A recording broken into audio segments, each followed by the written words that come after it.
Content contains adult language and humor that is not suitable for viewers under the age of 18. Viewer Go live. discretion is strongly advised. The views and opinions expressed Yep. during the following video live. content are those of the individual and may not reflect those of others. Thank you.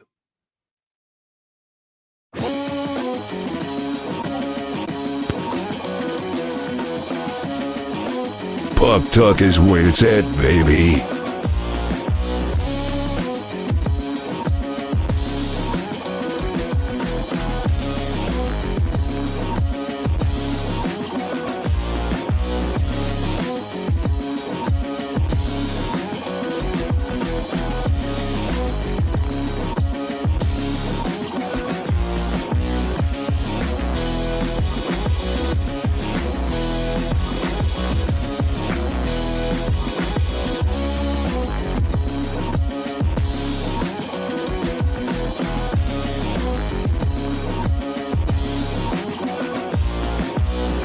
Dave's not here, man.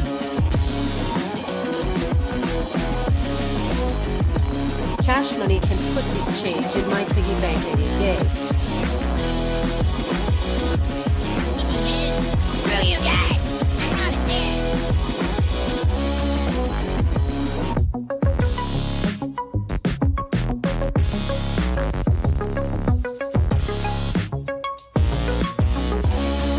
Yo, dubstep, man. That's right.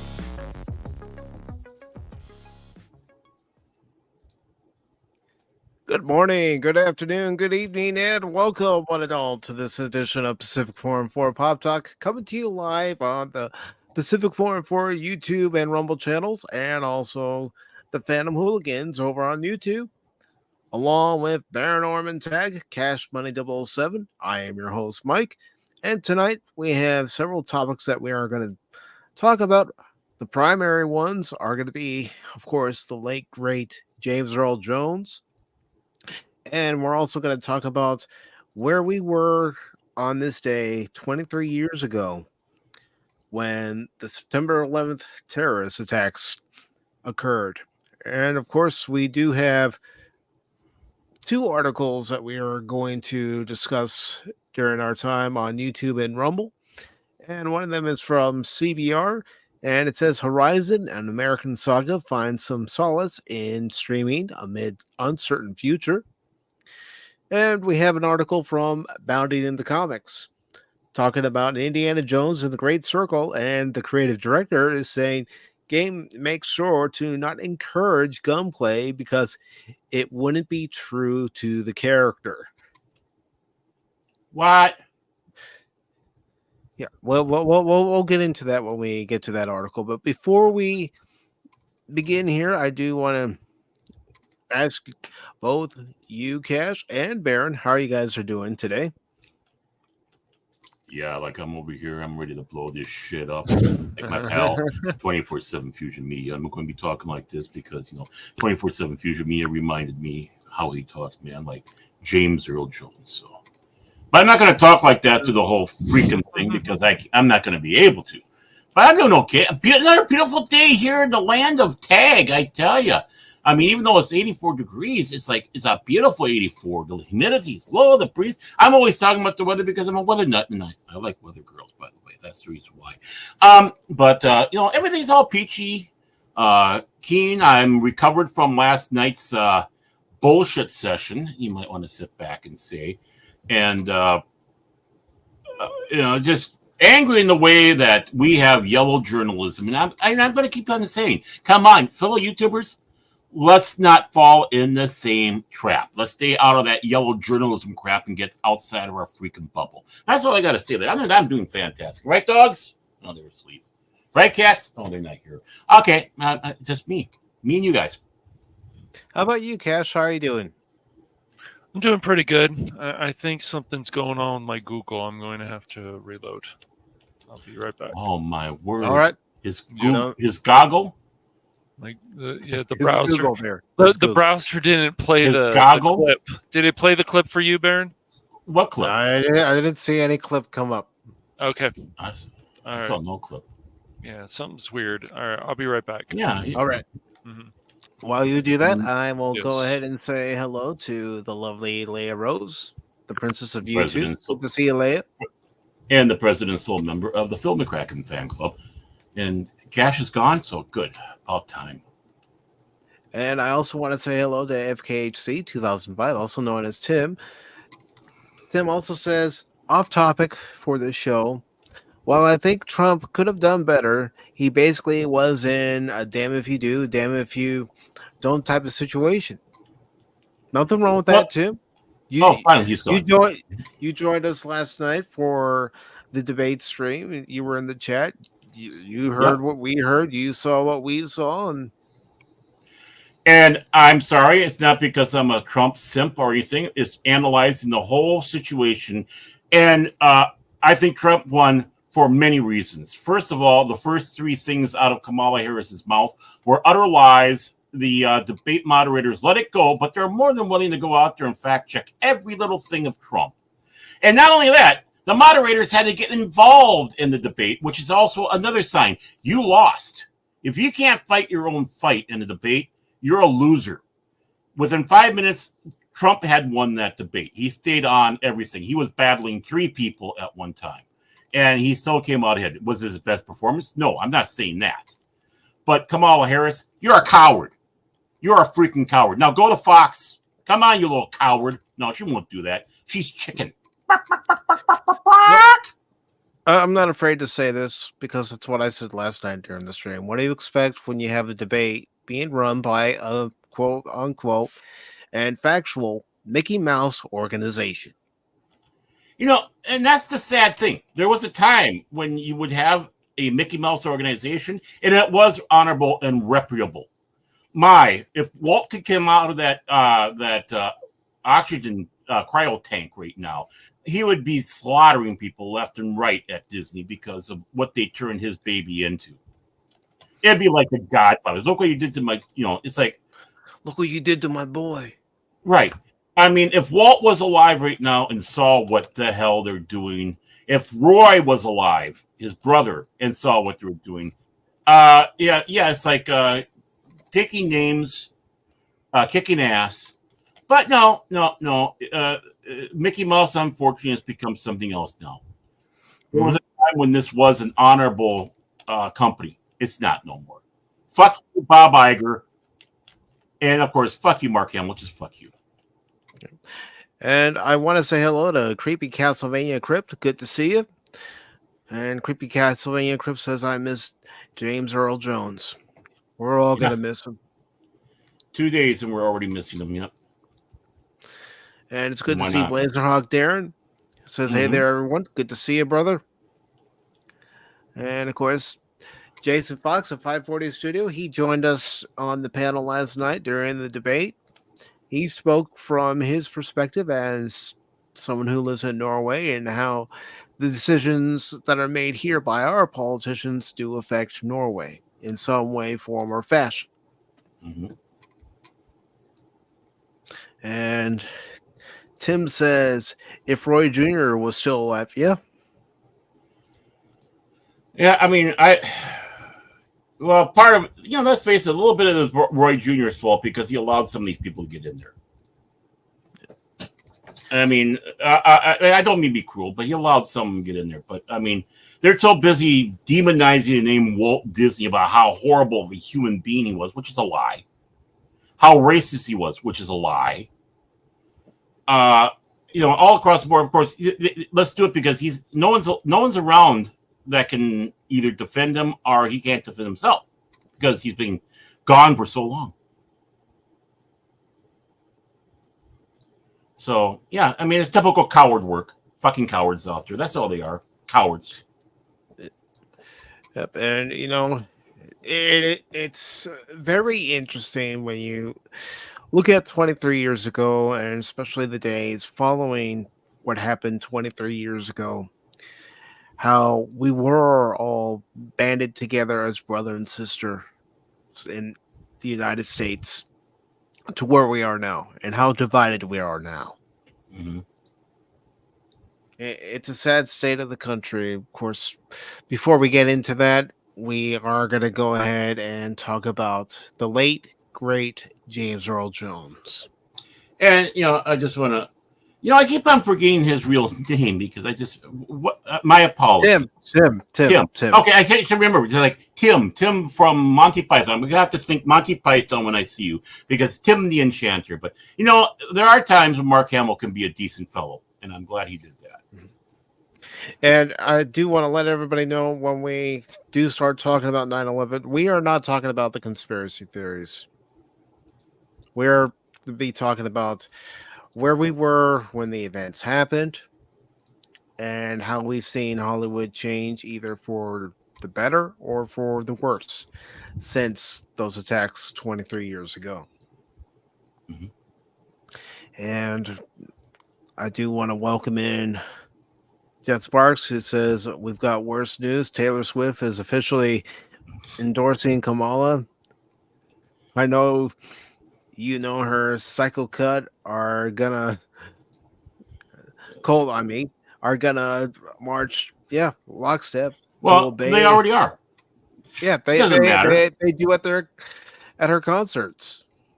Right. I mean, honestly, that's not a big thing. They are, a lot of her fans are already going that way, and her endorsing. So what? It's only the psychopath. But the thing is there's a lot of Taylor Swift fans that aren't. They just like her music.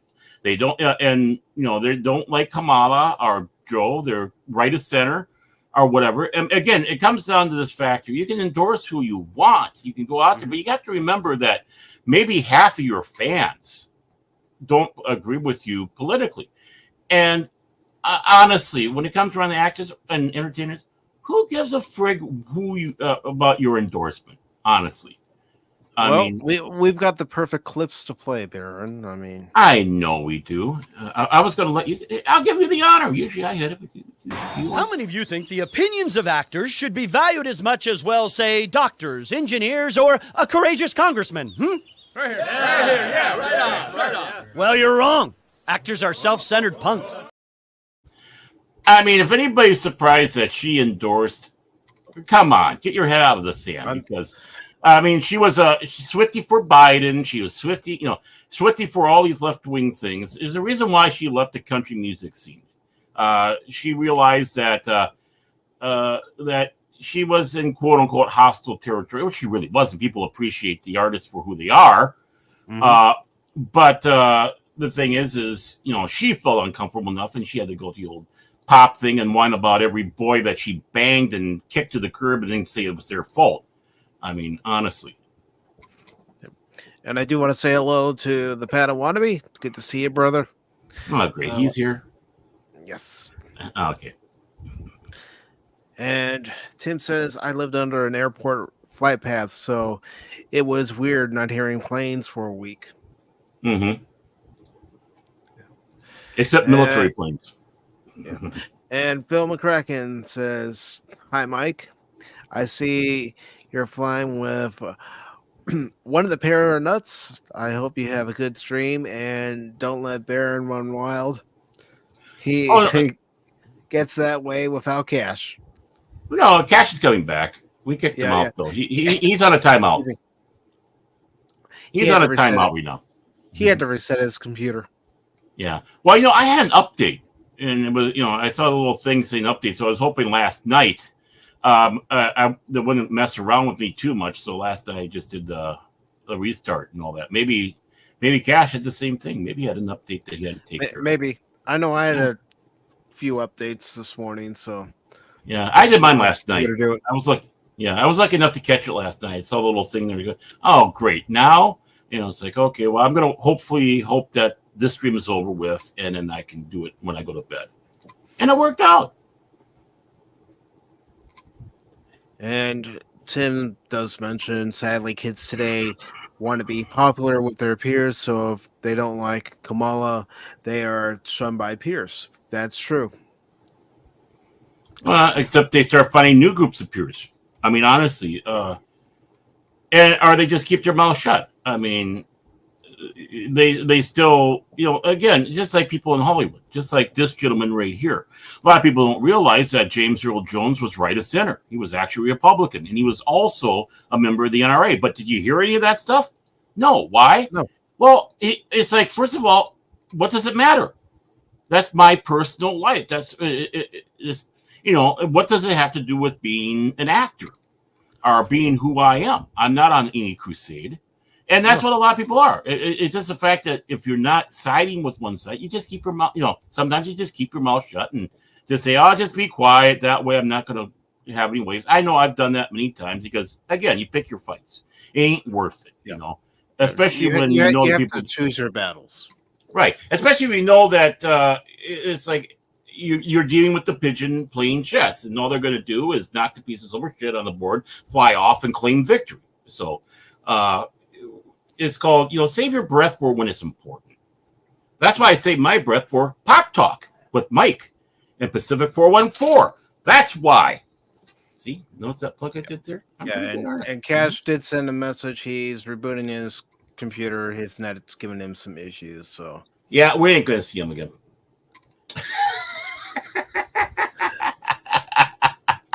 Dun-dun-dun.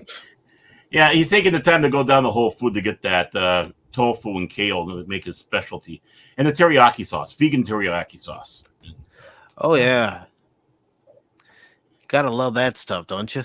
Well, he's Captain California. I mean, he lives in that state. Gotta keep Gavin happy. Yep. All right, so let's go ahead and get into this article by Eric Peterson, which was posted Monday. James Earl Jones, revered Field of Dreams star, Darth Vader voice, and Broadway regular, was 93. Yeah. Long life. This long life, but this one still hurts. I know. But just when I say long life, at least we have a lot of things to enjoy his performances in. Yeah. But I wish we could get more. James Earl Jones, the revered actor who voiced Star Wars villain Darth Vader, starred in Field of Dreams and many other films and Broadway shows, is an EGOT winner, died this morning at his home in Dutchess County, New York. He was 93. His reps at Independent Artists Group confirmed the news to Deadline. Widely regarded as among the world's great stage and screen actors, Jones is one of the few entertainers to have won the EGOT, Emmy, Grammy, Oscar, Tony. Though his Academy Award was honorary, Jones has received 2 Primetime Emmy Awards, a Daytime Emmy, Spoken Word Grammy Award in 1977, and 3 Tony Awards. The actor amassed nearly 200 screen credits during his brilliant 60-year career, starting some early 60s TV guest roles and Stanley Kubrick's 1964 classic Dr. Strangelove, or How I Learned to Stop Worrying and Love the Bomb, 1964. He probably is best known for his voice role as the dastardly Darth Vader in George Lucas' original Star Wars trilogy, Star Wars, The Empire Strikes Back, and Return of the Jedi. He also reprised the villainous role in Star Wars Episode 3, The Revenge of the Sith, Rogue One, A Star Wars Story, Star Wars Episode 9, The Rise of Skywalker, and TV's Obi-Wan and Star Wars Rebels. Oh wow, they even remembered Rebels. I'm impressed. Yeah. I'm impressed. Movie fans will remember such chilling and immortal Vader quotes as, "When I left you, I was but the learner. Now I am the master. I find your lack of faith disturbing. And of course, no, I am your father."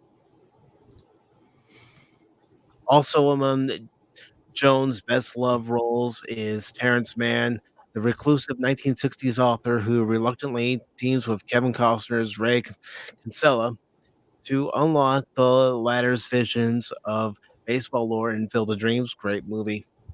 Yep. Based on the 1982 novel Shoeless Joe, the film from writer-director Phil Alden, Robinson tagged No Yanked at heartstrings with its sweet nostalgia, high concept plot, father-son dynamics, and general excellence. and he's wonderful in the movie. hmm He is any absolutely role. wonderful. Yeah, well, but any role. Yeah, I mean, It earned 3 Oscar nominations, including Best Picture. It lost to Driving Miss Daisy, a film whose Broadway adaptation starred Jones as Hoke Colburn, the character played by Morgan Freeman on the big screen. Jones also voiced the Lion King's Mufasa in both the 1994 animated pick and the 2019 hybrid remake. Among his dozens of other films are The Bingo Long Traveling All Stars and Motor Kings, 1976, A Piece of the Action, 1977, Conan the Barbarian, 1982, Soul Man, 1986, Coming to America. He was great in that. oh, he was. He was. The Hunt for Red October, great movie. Yep. Patriot Games, Sneakers, The Sandlot, Clear and Present Danger, Judge Dredd, 1995, Gang Related, and Coming to America. The sequel to Coming to America for anyone who may not know. He also led his sonorous voice to the famous This Is CNN promo campaign for the cable news network and recurring as narrator on Third Rock from the Sun. He also appeared on The Simpsons 3 times. Among his scores of TV and guest roles on such classic series as The Big Bang Theory, House, Two and a Half Men, Homicide, Life on the Street, Frasier, Touched by an Angel, Lois and Clark, The New Adventures of Superman, Picket Fences, Law and Order, Sesame Street, Highway to Heaven, NYPD Blue, daytime soaps Guiding Light and As the World Turns, and miniseries Roots, The Next Generation, and Jesus of Nazareth. He was also nominated for a lead actor Oscar for his role in The Great White Hope. That was actually his film debut, if I remember correctly. Mm-hmm. And was given an honorary Oscar at the 2012 ceremony. An 8-time Emmy nominee, his 2 wins both came in 1991, lead actor in a drama series for Gabriel's Fire, and supporting actor in a miniseries for a special for Heat Wave. Born January 17th, 1931, in Arkabutla, Mississippi. I probably butchered that. I'm sorry. Well, we just lost the Mississippi viewers. Thank you. Jones was a 2002 Kennedy Center honoree and received Lifetime Achievement Awards from SAG-AFTRA in 2009 and by the National Board Review in 1995. A commanding presence on the Broadway stage, Jones earned 4 competitive Tony Award nominations for Best Actor in a Play, winning twice for his performances as Jack Jefferson in The Great White Hope in 1969 and as Troy Maxon in August Wilson's Fences in 1987. He received a special Tony Award at the 2017 ceremony. The Great White Hope, which he played a lightly fictionalized version of heavyweight champion Jack Johnson, was Jones' breakthrough role. He also starred in the 1970 film adaptation, his first leading role on the big screen.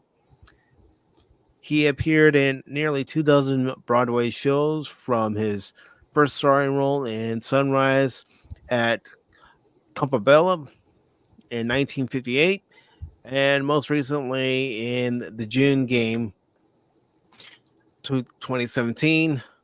Along the way, he starred in productions of such stage classics as The Iceman Cometh, 1974, Othello in 1982, On the Golden Pond in 2005, Cat on a Hot Tin Roof in 2008, and You Can't Take It With You in 2014. In September 2022, the Schubert Organization rechristened its 110-year-old Court Theater as the James Earl Jones Theater with a dedication ceremony attended by Samuel L. Jackson, Latanya Richardson Jackson, Brian Stokes Mitchell, Norm Lewis, and New York City Mayor Eric Adams. Jones did not attend the dedication ceremony, but had been given a private tour of the facility where he made his Broadway debut in 1958, the week prior. And there's a quote here from James Earl Jones where he said, "For me, standing in this very building 64 years ago at the start of my Broadway career, it would have been inconceivable that my name would be on the building today," Jones said in a statement at the time. "Let my journey from then to now be an inspiration for all aspiring actors."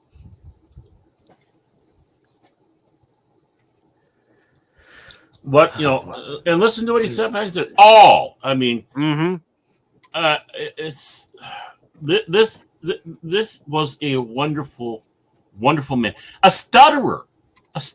He, all his life, battling stuttering and being able to work out the role so he could say, do the voices without doing it. But when he was off script and all that, the stutter would come back, but yet that rich voice along with it.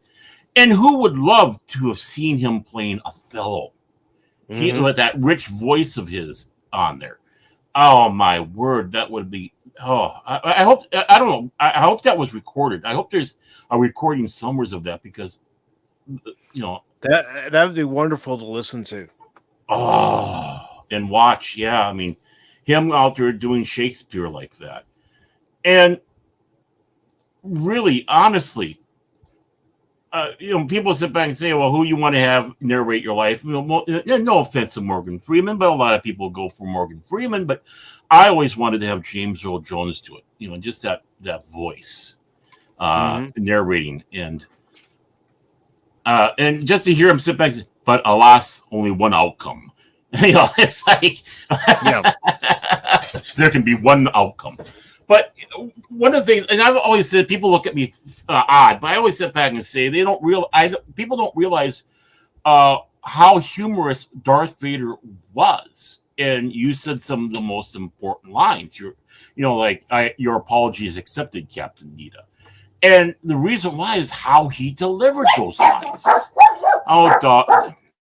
Sorry about that. I don't know why the dog. Earlier there was a siren, so the dogs had to sing. Now I don't know. They're just hyped. So my apologies, everyone. But how he delivered those lines, it was so menacing, but there's still that evil humor underneath it. When he does that, it just amazes me of how he could do that. And he was never credited until Return of the Jedi. But we all know who did it. There was no secret about it. He just wanted to keep his name off of that because he didn't want to have any issues with the Academy in case something should happen. Because they had that thing with Linda Blair where she was nominated, but the person was doing the voices while she was possessed was complaining that they should be, I don't know if it's he or she, but they should be credited as well or be part of it. And he said, I don't want to be part of that mess in case anything should happen. It's like it was a job. Just go in, did it. As he sat back and said he did it so fast, George Lucas felt bad. So he had him do the lines over a little bit so he could get more money out of it. And, and he became a cultural icon. And just like mine right down here, Ursula Doom, Conan the Barbarian, bad guys, good guys, every average day guys. The person who lives next door to Cash Money and has to put up with all his stuff. I only say that because he's in the green room right now. He can let himself in. I know he can let himself in. I'm not going to do it. He can do it. He knows how to do it. But yeah, we had a lot of great years with him. A lot of great work we can sit back and enjoy. But damn it, I wish we could have more. And we forgot one thing. He worked with his future son-in-law in some of those films. Mm-hmm. If you take a look at it that way, Harrison Ford taking over the part in the Tom Clancy movies, and he's working with James Earl Jones, the voice of his his on-screen wife's father. Now, I am going to play one of my favorite lines of James Earl Jones. I mean, it's well known if you've ever watched Field of Dreams. I am going to have to pause it frequently, but I'm going to go ahead and play this because it's a way of paying tribute to the man, and it's such a great speech. Mm-hmm. So here we go. All right. This is fascinating. It is. But the fact remains is that you don't have the money to bring the mortgage up to date, so you're still going to have to sell. Great movie. You don't have to be a baseball fan to love it. If you understand the true meaning of the story, which is, excuse me, about Ray having one final moment with his father. Mm-hmm. That's what it's about. I'm sorry, Ray. We got no choice. And of course, at this point in the movie, this is a spoiler, but I mean, this movie came out in 1989. At this point in the movie, Ray's facing foreclosure. He's behind in his debt, behind in his payments to the bank, and he's about to lose his home. Ray, people will come, Ray. They'll come to Iowa for reasons they can't even fathom. That voice. They'll turn up your driveway. Yes. Not knowing for sure why they're doing it. They'll arrive at your door as innocent as children, longing for the past. Of course, we won't mind if you look around, you'll say. Look at that smile. Yep. Infectious. That was the person. They'll pass over the money without even thinking about it. Greatest money they have. And peace they like. Ray, just sign the papers. And they'll walk out to the bleachers. And sit in shirt sleeves on a perfect afternoon. They'll find. And this field still exists if you've ever been to Davenport, Iowa. Actually, yeah, if you go to Earth Camp, you can see it. Somewhere along one of the baselines. And they didn't do it this year, but Major League Baseball has actually had a couple of official games on a field specifically built for those games that's adjacent to this field. Mm-hmm. Of they sat when they were children and cheered their heroes. And they'll watch the game. And it'll be as if they'd dipped themselves in magic waters. The first game of the two games that they've done featured the Chicago White Sox and New York Yankees. The second game featured the Cincinnati Reds and Chicago Cubs. Mm-hmm. The memories will be so thick, they'll have to brush them away from their faces. Ray, when the bank Now I'm getting nostalgic for baseball. Thank you. opens in the morning, they'll foreclose. People will come, Ray. You're broke, Ray. You sell now or you lose everything. Sorry, Baron. The one constant through all the years, Ray, has been baseball. America has rolled by like an army of steamrollers. Sorry And about what? This movie also featured Ray Liotta Oh yeah, Ray Liotta. as Shoeless Joe. Mm-hmm. Rest And his erased soul. like a blackboard, Yep. rebuilt and erased again. But baseball has marked the time. This field, this game, it's a part of our past, Ray. It reminds us of all that once was good, and it could be again. Damn that smile. Oh, people will come, Ray. People will most definitely come. I'm going to leave it there. Oh God, what a great actor. Mm-hmm. We lost now- a legend, everybody. Mm-hmm. And he's talking about something that's legendary about America, baseball too. I mean,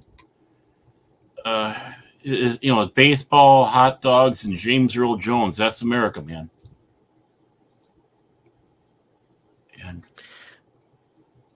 And the Padawannabe says, I haven't watched this in years.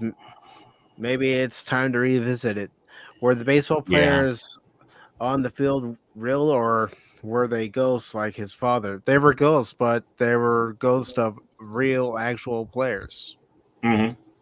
Moonlight Graham, who is actually featured in this film, played by the late Burt Lancaster, did actually play one game. One major league game. That's it.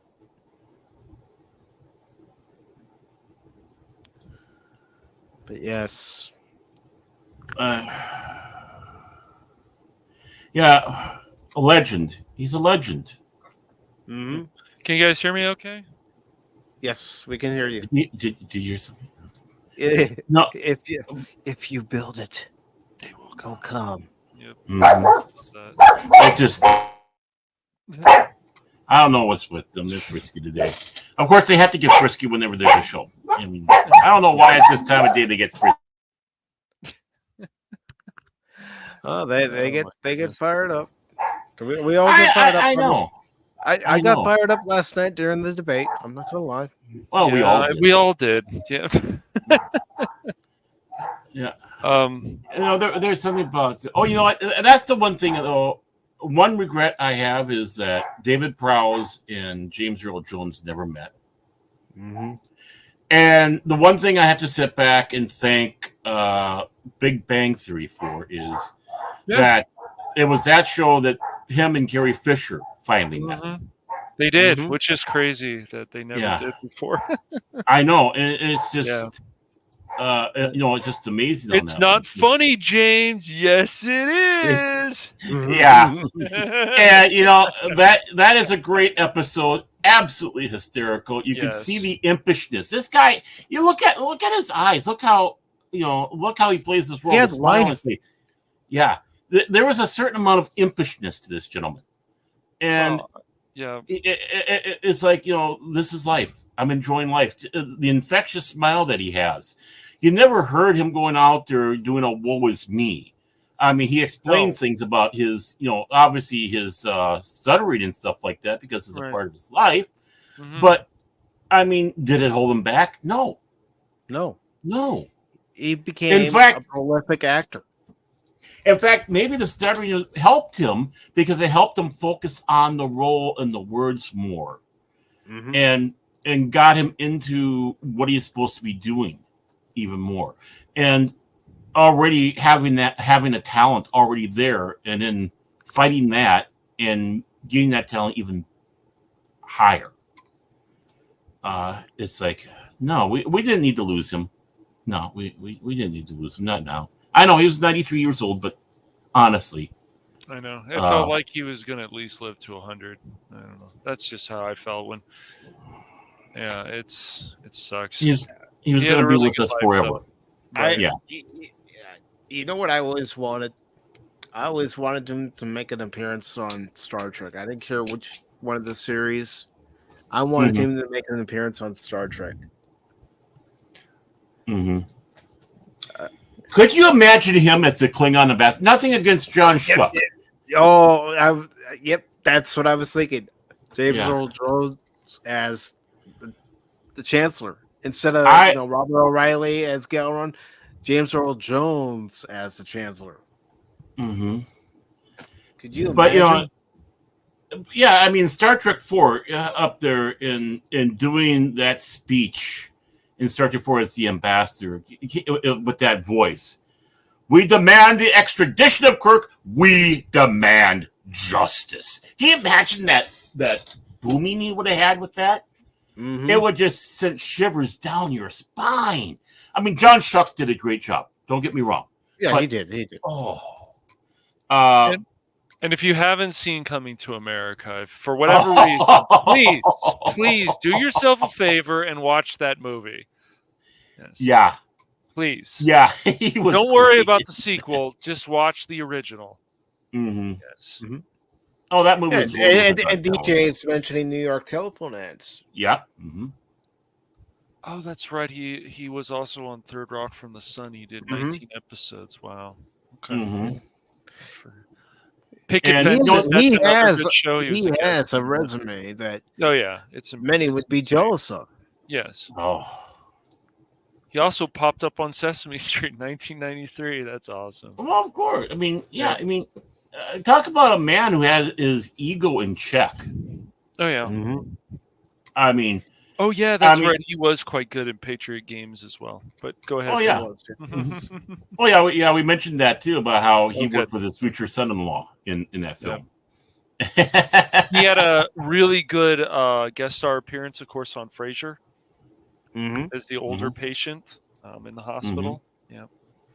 And and technically, if you really want to be technical about it, he was kind of in Star Trek because the set that they used for Coming to America, the big palace where where he James Earl Jones' wife, and they had all that dancing and all that. That was reused as the shuttle bay for Star Trek V. Yep. Oh, I see. He was And also it's good to see T-Gap Steve. Good to see you, T-Gap. He was also in 2.5 Men. No wonder I see why Chuck Lorre brought him back. Okay. Well, why wouldn't you? As a guest star, I know. Let me guess, you like Star Wars. Me too. Yeah.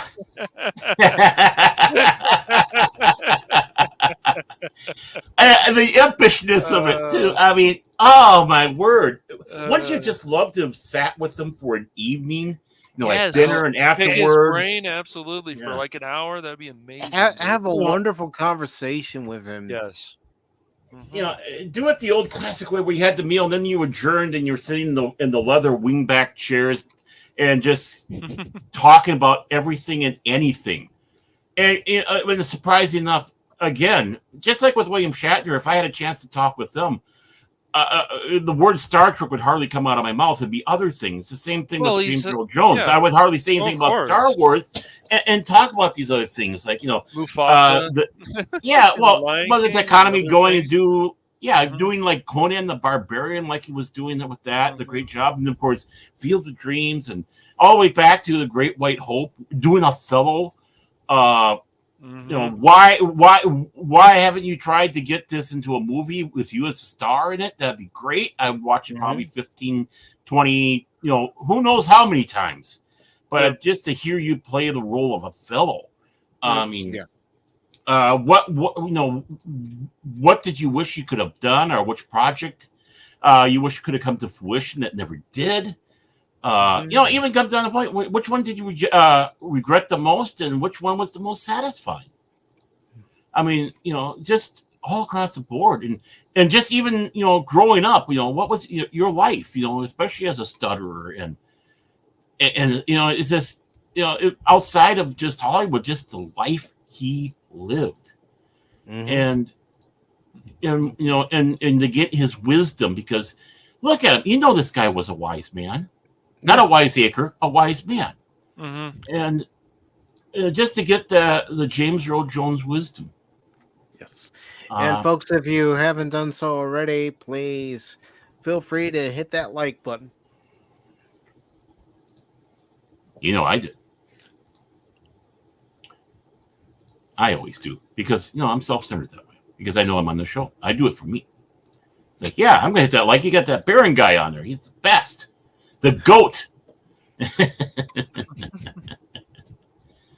But yeah, rest in peace, James Earl Jones. Yes. It's time for. And I know he made that deal with Disney, so anytime they have Darth Vader, we're still going to hear his voice, but it's not going to be the same because it's going to be supported by AI, and it's not going to be the actual man recording those new lines. And well. Again, you're not going to get those things, like I said earlier, about that made Darth Vader such a precious icon and villain. The impishness that he had in it. Apology accepted. I find your lack of faith disturbing. I mean, just the delivery, and again, even with Vader, you could tell there was a little bit of impishness when he was dealing with certain people, right, in Star Wars, and I don't know if they're going to be if the AI is ever going to convey that, because, well, one, it's going to be programmed by a bunch of people who, let's face it, they don't seem to know what the spirit of Star Wars is, and they've already been bastardizing Darth Vader as it is in their universe. So thank God we have what we have from James. Yes. Mm-hmm. Even if he had to scream, no. I mean, but even when you heard him laugh, it was an infectious laugh. You couldn't help but join along. If there was a black Santa Claus, it'd be him. He had that laugh. I mean, you just couldn't help but feel jolly when you hear him laugh. How could you? You know, just imagine hearing him laugh. It gets me chuckling. And he wouldn't want us to cry and be sad. He'd want us to celebrate, and that's what I intend on doing. I'm celebrating his life. No. I'm celebrating his talent. Because that's what he had, talent. To be able to perform on stage in New York City, of all places. Because that crowd is tough. No. And then to get on screen and perform. And perform on the big and small screen opposite different people and their different acting abilities. And to show what a great, powerful actor he was. Yes. And he didn't see a stigma going back and forth between stage, screen, and television, because he was still coming out of that time where you had actors who deemed it beneath them to be on television if they were in the theater, or in the theater, or even in the movies. But yet, TV actors were always trying to clamor to become a motion picture star and get away from TV. He didn't care. He'd show up on TV. He'd show up in the movies. He'd go on stage. Where's the work? I love working. I love this industry. I love performing. He got the right role. He was like, okay, I'm there. That's what it seemed like. As long as the role was the right role, he would accept it. I've often sat back and thought, because hearing the interviews between Sebastian Shaw and even James Earl Jones, and as he was sitting back saying, of course, James Earl Jones, and this is a quote, that Luke Skywalker, they had to have somebody in there. You couldn't have Luke Skywalker have a black daddy, as he sat back and said. And I thought, what would be an absolute hysterical prank would have been that if they were going to do the scene in Return of the Jedi, right, and get everything all set up, the suits on, you lay the actor down there, you think it's Sebastian Shaw, but Mark Hamill takes off the helmet, and there's James Earl Jones. He goes, surprise. I suppose there's a little explaining we need to be doing here. That would have been funny. And oh God, can you imagine? Or let's say a surprise. Who's your daddy? Yeah, and he would have done it. He would have, because again, look at that impishness. Even when he's playing Ursula Doom, and he's doing his soliloquies and monologues in there, and it's like you can see there's that little bit of impishness. Come to me, child. Come to me. Thump. It's like, you just set a person to their death jumping off, and just how he delivers that line. And it's like, you almost can believe anybody would do that with him, how he was doing that performance, because it's just hypnotic. Of course, he wouldn't do that in real life, obviously. But I mean, talking about the villain and the villain, having that voice, that charisma, that impishness. We need more of him. We need more of him in the world.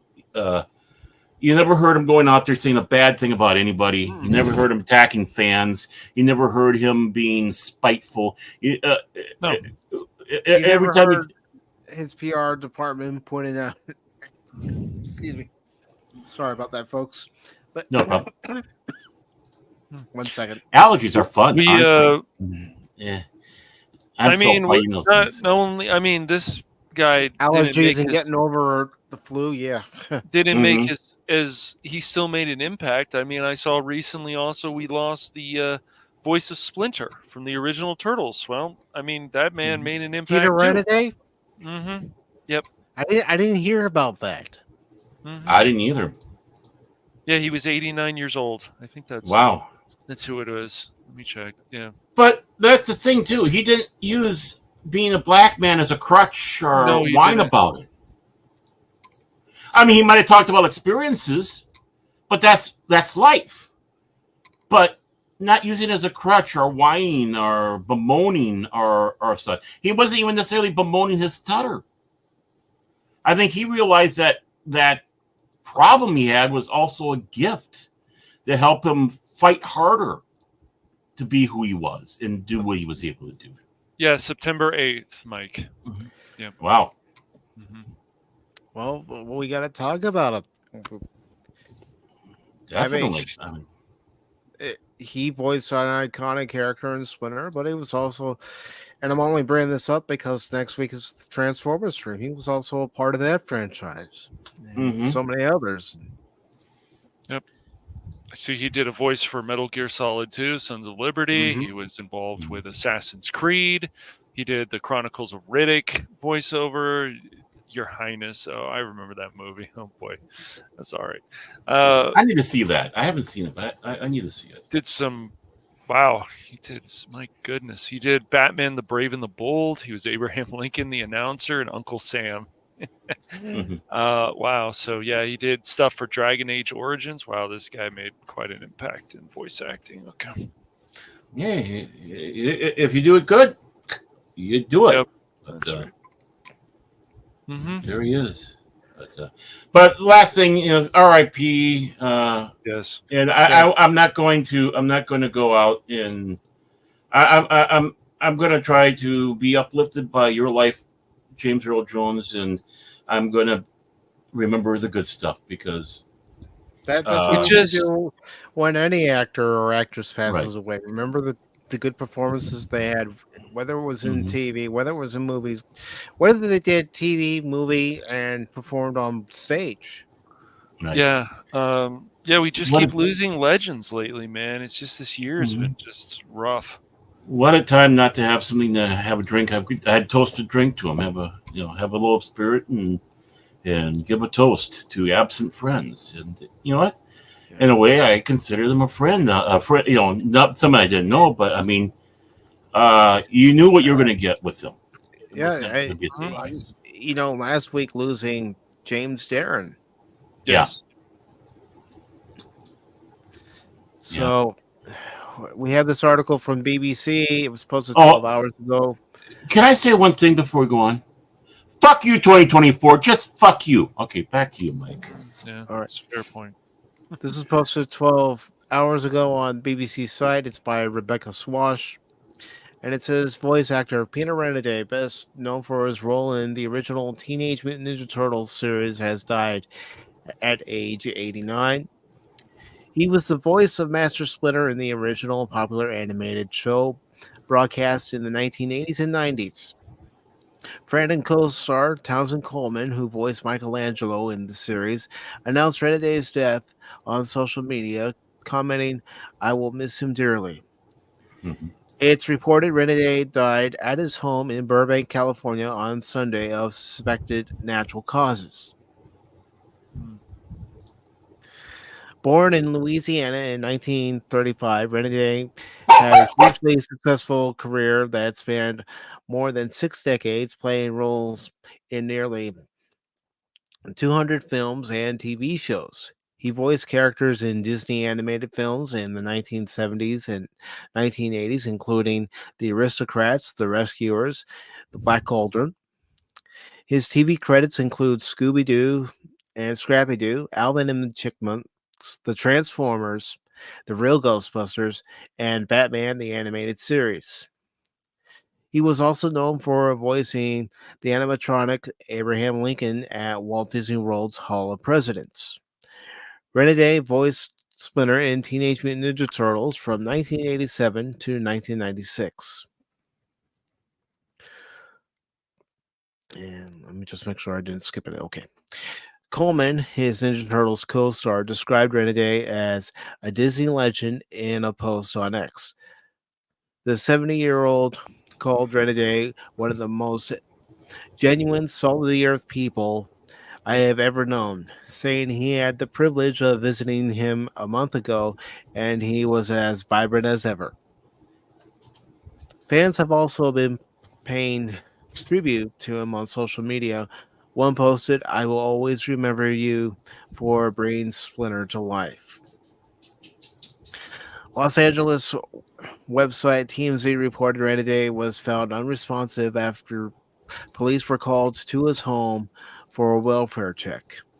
The 89-year-old was married to Florence Flo Daniel, who worked as Walt Disney Studios' music department secretary for 35 years, from 1979 until her death in 2011. A film reboot of Teenage Mutant Ninja Turtles was released last summer. And like I said, next Wednesday is the Transformers 40th anniversary stream, and he voiced the character of Grapple, among many others. I have a question. He didn't provide the voice of Splinter in that live action, right? No. He just did. Then why bring it up? Then why bring that live action up? It has nothing to do with the work that he did. Right. Why bring it up? Right. Honestly, we're not here advertising for that. We're supposed to be focusing. Exactly. BBC, do better than this. Do better than this. Yeah. Sorry, it just irritates me.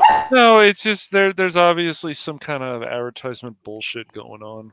Fucking BBC sometimes. Yeah, I mean, it takes away. Honestly, it takes away from the people that we love and admire. Yeah. When you pull that little stud at the end, it's like, no, that's disrespectful. Renegade popped up in DuckTales. He popped up in Darkwing Duck. It's just crazy. He popped up in Tailspin. Amazing.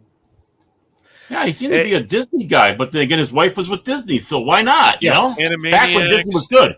Yeah. Well, when Disney was pretty amazing.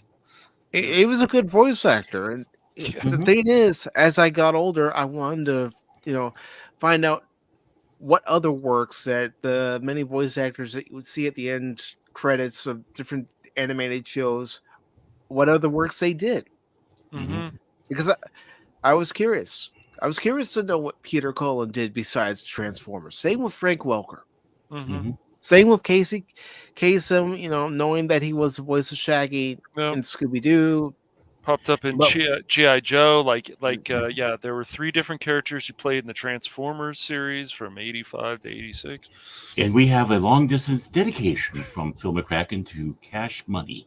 This is Casey Kasem for American Top 40. I used to do a better job of him, but I can't. Maybe my voice. There's a guy that Crit and I know who does a really good Casey Kasem. Oh, Casey? Yeah. Oh, yeah. Casey Kasem. And he's named Casey, too, which is funny. Oh, Jiminy Crickets. It was destined. It was. Maybe you can take over. Get rid of Ryan Seachest and have him do it. He did radio, too, man. Just like you, Baron. That's the crazy. Oh. Yeah. Well, except one thing, I sounded like Whoop Man. He can sound like Casey. I mean, there we go. Yeah. But by the way, the other day was the anniversary of GoBots too. Just to let you know. GoBots. Yeah, which was of course they had a head start on Transformers by a year. Go figure. But I'm sure Phil would never admit that. Oh, he watched them. He watched them regularly. He just doesn't want to admit it. It's like it's his own private shame. But yes, rest in peace to, of course, James Earl Jones, and also to Peter Renegade, because more than they even knew, they touched the lives of many people, many children.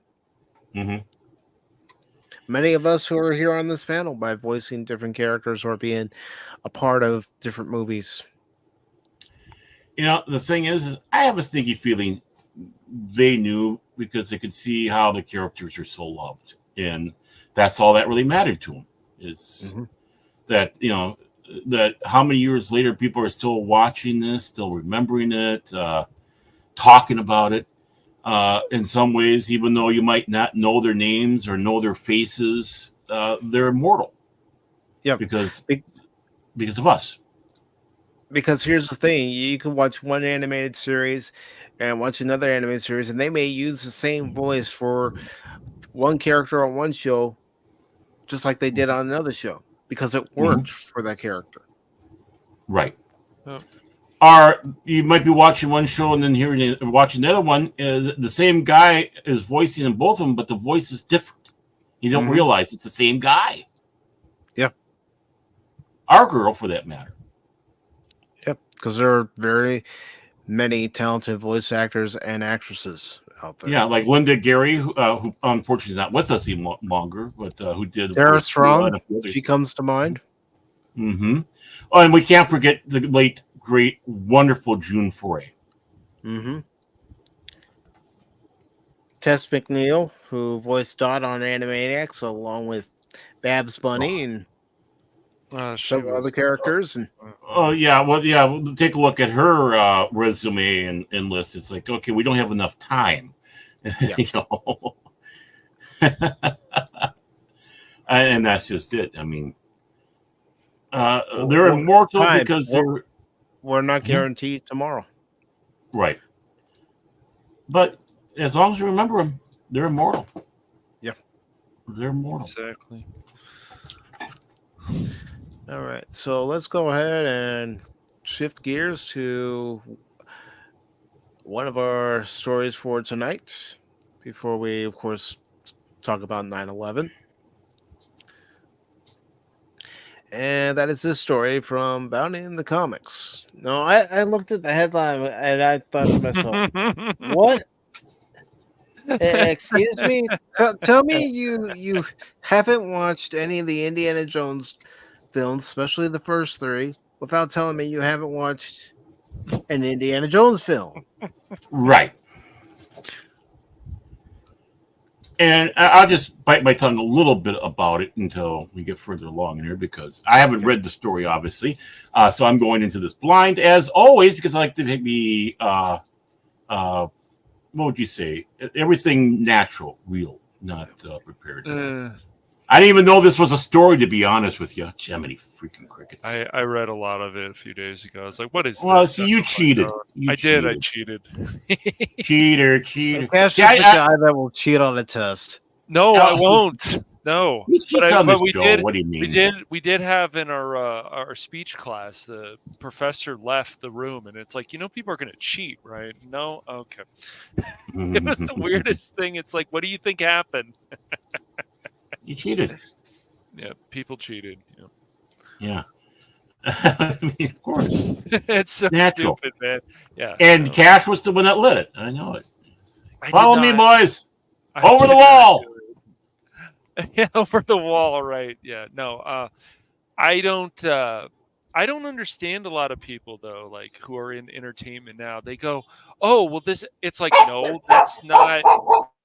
No, it's like he needs to be more authentic and use only the whip. No, he used a gun too. What? I know, it's shocking. And I'm going to hold off until like I said, I don't know anything about the story. I'm going to save until at the end, because there's points I want to make about this. So I'll read on the top of my head, just going off the headline, but you can't just go off the headline, especially Bounty in the Comics. I'm sorry, Spencer, we just can't go off of the the headlines, because yellow journalism. Back to you, Mike. Yes, this article is by Spencer Piccoli. It was posted on September 9th, and it says Indiana Jones and the Great Circle creative director says game makes sure not to encourage gunplay. Might even not encourage people to play the game too. Who knows? Because it wouldn't be true to the character. Again, like I said, I saw that headline and I'm thinking to myself, tell me you haven't played a single Indiana Jones film on your DVD player, Blu-ray, or even your VCR without telling me you haven't played and watched and Indiana Jones. Are the old games from LucasArts? Yeah. What, 3 of them at least? Yeah, there's at least 3 of them. I think so. Yeah. According to the game's creative director, Axel Trovinus, I probably said that wrong. Who cares? He's an idiot. While Indiana Jones and the Great Circle will allow players to pick up and pick off enemies with a variety of guns, the team at Machine Games took special care not to encourage this method of play because, in their opinion, such a depiction would not be true to the eponymous hero's character. In their opinion, which is false. Their opinion is false because guess what? Indy did use a firearm more than once.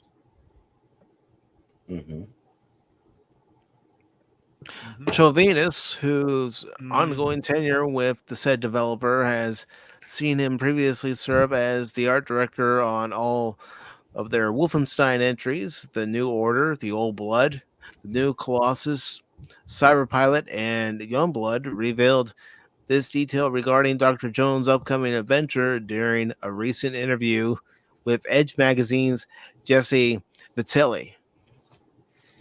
Yeah, well, if I remember, Machine Guns, they actually removed Machine Games. I like Machine Guns better, but Machine Games removed the symbol, of course, of Nazi Germany of whatever. I don't want to get Mike in trouble. I just of Germany back in World War II, which just go National Socialist. Okay, or National NS. Socialist. I'm trying not to get you in trouble here, Mike. So Well, I think it's important to call it National Socialist because, first of all, everyone wants to throw that word around. Just remember what that word means. It means National Socialist. And actually, believe it or not, it's funny that we are attacked for that, using that, when actually that name is a slur. You would never have had a German, never would have had a German that was part of the party calling themselves that. It was basically a backhanded name that was used against them. And you'll never, if you watch anything or whatever accurate or, even historical from that, they never once called themselves that. It was always a detractor or us. So up your ass, YouTube. Learn history, you fucking morons. Back to you, Mike. We do not encourage gunplay, explained the game's creative director. It's not being pushed as the primary way forward. The primary way forward is always trying to use your wits and your whip. As to why they did not wish to portray the titular archaeologist as a full-blown gunslinger, Trovinus argued that his team's decision was based on the fact that, simply put, Indy doesn't have superpowers. No, that's why he would use his gun. That's why he would use his whip. Be gentle, Mike. Remember, these are the guys who are probably sitting around in their development office doing the human centipede with each other. Back to you, Mike. But Mike, the fact that you're playing a Wolfenstein game and you don't see that symbol, and you go and they would take it in the out, old game. Are you exactly right? Mm-hmm. So that's nonsense. It's just nonsense. This kind of pandering, and that's what it is. Boy, this is you're really hung up on that. Come on, you can hang the flag out there if you want. Don't worry about it. I won't think anything less of you. No, you can, Baron. Nice try.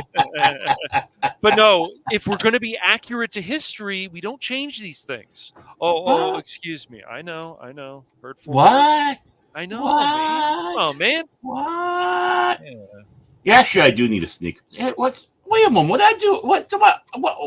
I just. Come on, man.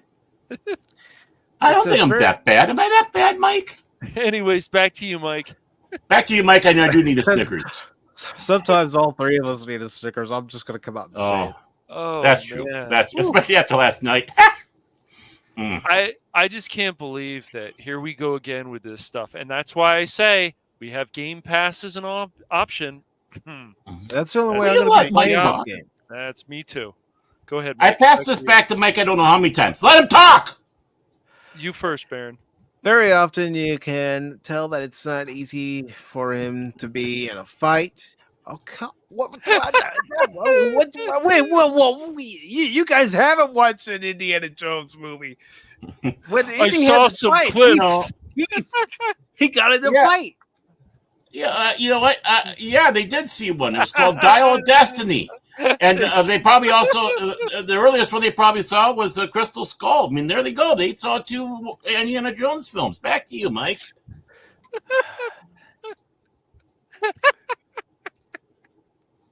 Anyways, back Human caterpillar, the human centipede caterpillar, whatever the hell they call it. That's what they do in the offices when you're not watching. Sweet Baby Ink. That's their big thing. Yeah. It's not easy for him to be in a fight, he explained to his host.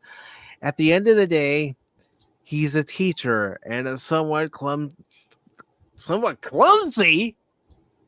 archaeologist. He just happens to have this passion that puts him in these weird situations constantly with enemies and traps. You haven't watched an Indiana Jones film. I saw some clips and that made sense to me. Yay.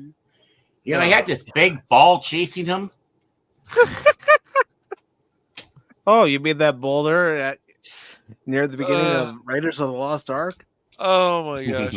I am so happy I'm trying this game on Game Pass and not buying this thing or pre-ordering it. Oh my gosh. Well, never pre-order. Never pre-order. Rule Right, number one, exactly. everybody, never pre-order.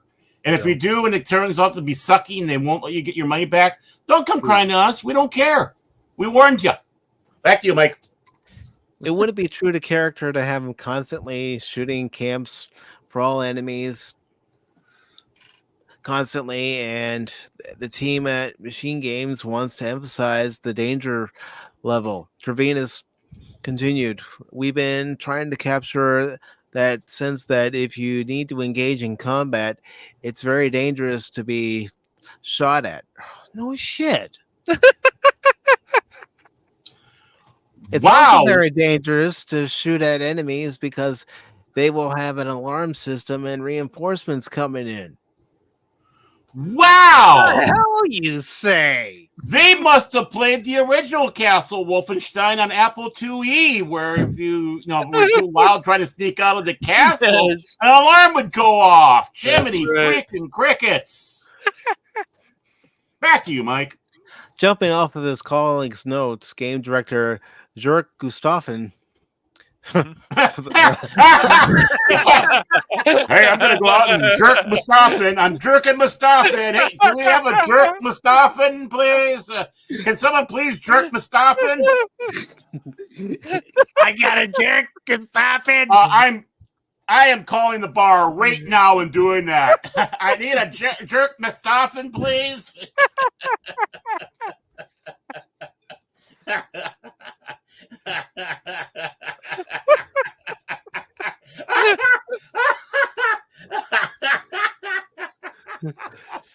Jörg Gustafsson, who was also being interviewed alongside Trevenus, further detailed, we have a game where there's plenty of guns in there, but you choose not to use them because it's too loud, it's too dangerous. You can pick up a gun and switch it in use as a melee weapon. That's why that's very in character. Sorry. No problem. Use of a gun for Indiana Jones. There's an option. There's an option. I hate it. I hate it because it goes against all my principles of the game. I'm joking here, folks. Yeah. But there's an option called stealth. Mhm. Yeah. Well, that which Indy tried doing. Oh, by the way, are we going to be playing the human centipede, a caterpillar? Yeah, we got Jerk Mustafa in here. We can jerk Mustafa in the human caterpillar. Back to you, Mike. He's one of the villains in the game. Oh, that'd be perfect. I'm Jerk. What are you doing, Jerk? Quit Mustafa things. Whatever you say, Indy. Yeah, are you kidding? No. Sam Kinison wrote this article. It's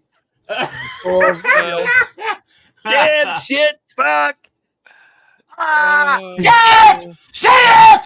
Say it! Yeah, exactly. Yeah, because you're here anonymous, we're gonna play this. Anonymous. Anonymous. Anonymous.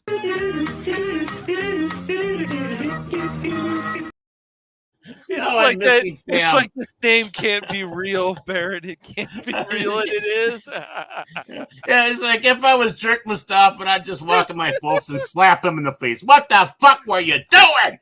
Do you know what the kids call me? We'll be here all night with Jerk. Hey, Jerk, let's Mustafa. It says notably, this is not the first insight revealed regarding the narrative direction of Indiana Jones and the Great Circle. The Indiana Jones and the Great, not Indiana Jones. No, it's Jerk Mustafa's Indiana Jones and the Circle Jerk. That's what it is. The Great Circle Jerk. Per the game's senior narrative designer, Edward Curtis Silvis, as detailed during the 2024 Xbox Dev Direct, the Great Circle is being viewed by Machine Games as a chance to tell a new Indiana Jones story for a modern gaming audience. Yeah, well, there's the buzzword. I'm sorry, I gotta do this, Mike. Yeah, I'm sorry. Jerk Mustafa. This To the sounds Heavenly like Caterpillar, please. Jerk Mustafa, please report to the Circle Jerk, Great Circle Jerk, and the Human Caterpillar, please. it sounds like there's a lot of videos to make about this and have a good laugh. Oh, we're having too much of the wrong kind of fun with this. Oh man. He's just. I'm going to say this right here, right now, because I have Game Pass. I will be playing this, and believe me, Yeah, I'm me not going too. to hold back when it comes to making fun of the game either. No, me either. Oh my God! Yes. You know who's going to have to listen to the rant, folks, before man. he shows? Cash and I are going to have to listen to his rants. Wait a minute. Cash is probably going to be ranting himself. So Yeah. Is he going to be playing it? Is he going to be Oh playing yes. it? Okay. See, I don't have Game Pass, so I guess I'm out of it. Well, so. I'm I'm out of the loop, man. Time, if you're not sure about a game, it's not a bad option. If it's Well, on- I would if I could afford it, but Oh, I can't afford it. I know. Thank you, Joe. I know. Things will get better, Baron. Again, I believe that. But Yeah, because we got Jerk Mustafa. because Jerk Mustafa is going to be our savior. Yeah. jerk off. Modern fucking audience, my ass. Oh man. And Anonymous is right. They already made an indie movie for a modern audience, and Yeah, they it didn't show up. It didn't do well. No. $300 million budget? Yeah. Yeah, let's see what they do with this one. Because we'll know right away if this feels a lot more for modern audience. Yeah, especially when you're doing a period piece. Mm-hmm. Yep. It says that current Indiana Jones and the Great Circle Jerk. I'm doing it, folks. I'm doing it. I like it. I like it. Victory is mine! Victory is mine! Yes, I did an evil laugh. Deal with it. I'm dealing with it. I love it. Anyways, at current Indiana Jones and the Great Circle Jerk. Yes, that's what I'm calling it from now on. Love it. Love it. Is set to begin whipping away. Oh, Spencer! Spencer! Come on, man! That hurts. That was painful, man. Whipping its way across Windows PC and Xbox Series XS platforms on December 9th. Yeah. Oh, gosh. Okay. Okay. Oh, gosh. I mean, there's some. Do I want to behave or do I want to go there? Do I want to go there? Go there. Go there before I say anything. I'm trying to behave because Pops is here. Don't. Hi, Pops. How you doing? He gives Hey, you permission. Pops. Pops gives him permission. Speaking of which, Oh, I need to oh. acknowledge this because I want to also tell him first before I play the normal clip. I want to tell him permission to come aboard, sir. Granted, sir. Granted. I didn't realize. But, You know, you gotta do the one I did. the three of us and everybody who's ever watched Pops knows one thing. He's come here to do this. I have come here to chew bubblegum and kick ass. And I'm all out of bubblegum. He has become a member, so let go. I mean, he expects this from you because this is Pops, and we love Pops. He's a great guy. He's a great guy, wonderful individual. Yeah, but it's also one of those things where it's funny in my head, but will it be funny when I say it out loud? Oh, that's me all the time. I still do it. Indiana Jones and the Flapping of Destiny. Not bad. Not Yeah. bad. Not bad. Not bad. Not bad. Oh man. I'm waiting for Indiana Jones and the Human Caterpillar. You know what? I already know I'm going to hell. Oh, wait a minute. I'm a Cubman. I've already been there. Hey, I'm on a pass right now from hell. So I mean, I'm on a work visa. So I tend to just to do this show. Just to do the show, I get a pass out because it's like, Yep. you know, Indiana Jones and She Will Matter more than you. Yep. the devil needs to have time away from me sometimes. So it's like, okay, you know, just go and share your joy with Mike. He says. And Indiana Jones and I don't care for that gun. Right? Is that what Okay. Turn into? Yeah. I mean, to be somewhat serious here with this, even though there's going to be a lot of levity. And just like you said, Mike, show us that you never watched it. You know, exactly. The thing is, yeah, part of what they're saying is right. Indiana Jones is about wit. It's about stealth. Yes. But one of the iconic scenes for me in Indiana Jones, and not the most iconic, but one of the iconic scenes, is when. Well, give me a second. is I'll when. hold up.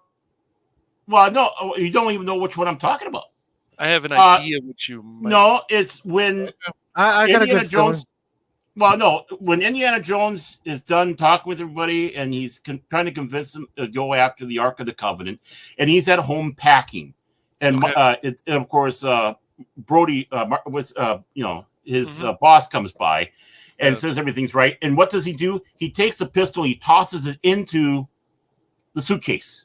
Boom, right there. It's like telling you that this guy is meaning business. He might be a teacher, he might be an academic, but he's also been out there. He's an adventurer. He's as much of an adventurer as he is with as he is a academic and an archaeologist.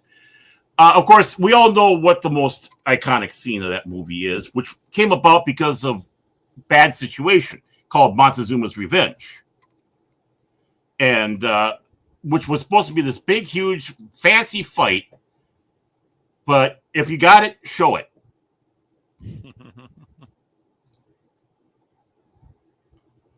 He might not have it, so I'll keep on talking. But I mean, right there, it shows. I got to bring it right up to the point where he actually does. Yeah, no problem. Just let me know when you're ready. But the thing is, for me, seeing him tossing the pistol into the suitcase, even the first time I saw it, I go, oh yeah, he means business.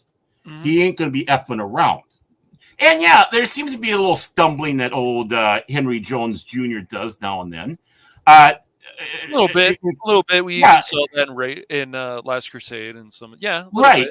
But it works. It's not the overall thing. But you still have that awkwardness of being an academic as much of an adventurer, which is believable. And like Mike says, he's not a superhero. So as they sit back and say, God created man, Sam Colt made him even. Play it.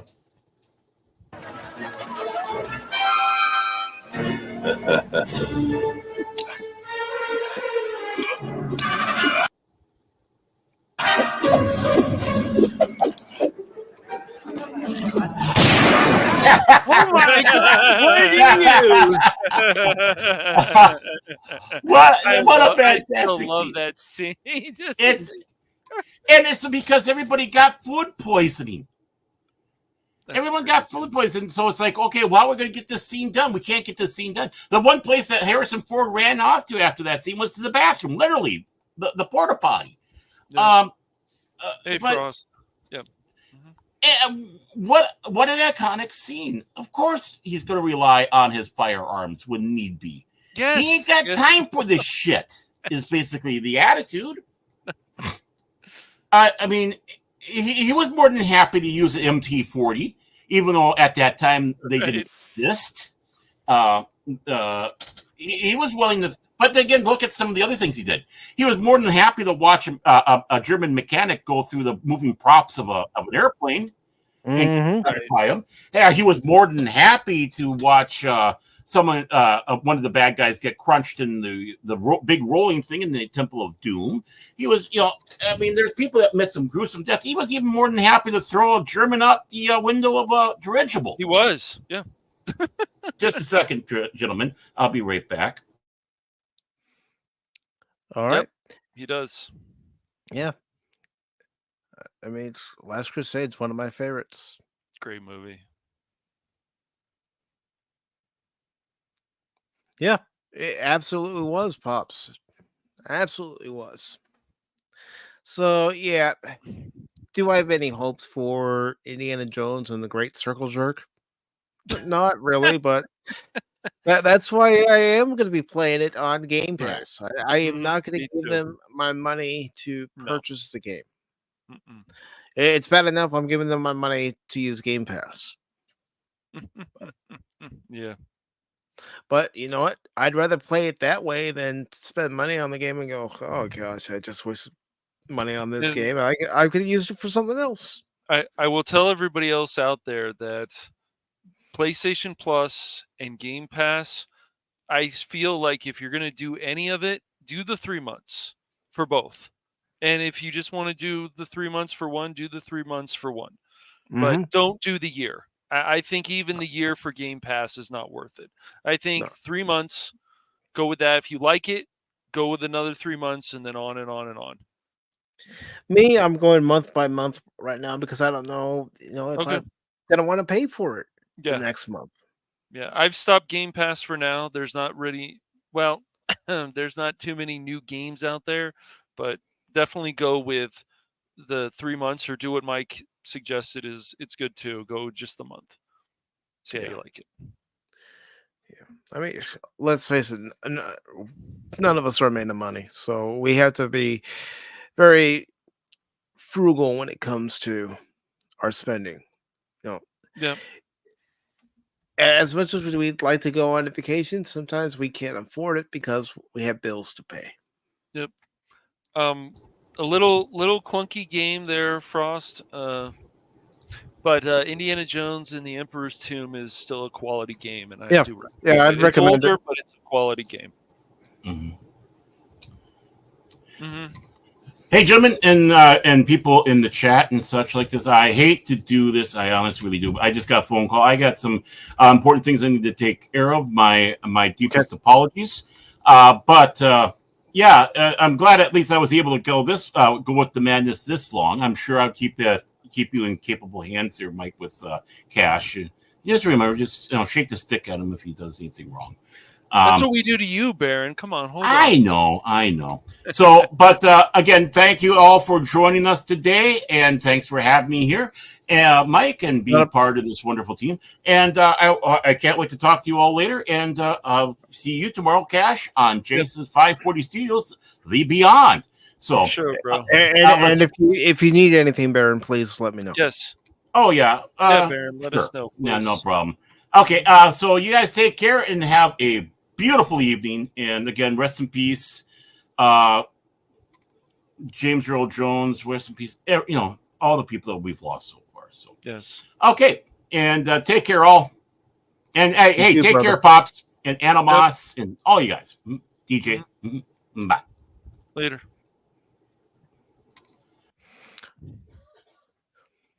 But yeah, if you're gonna play Indiana Jones and the Great Circle Jerk, just try Game Pass if you can afford it. Yes.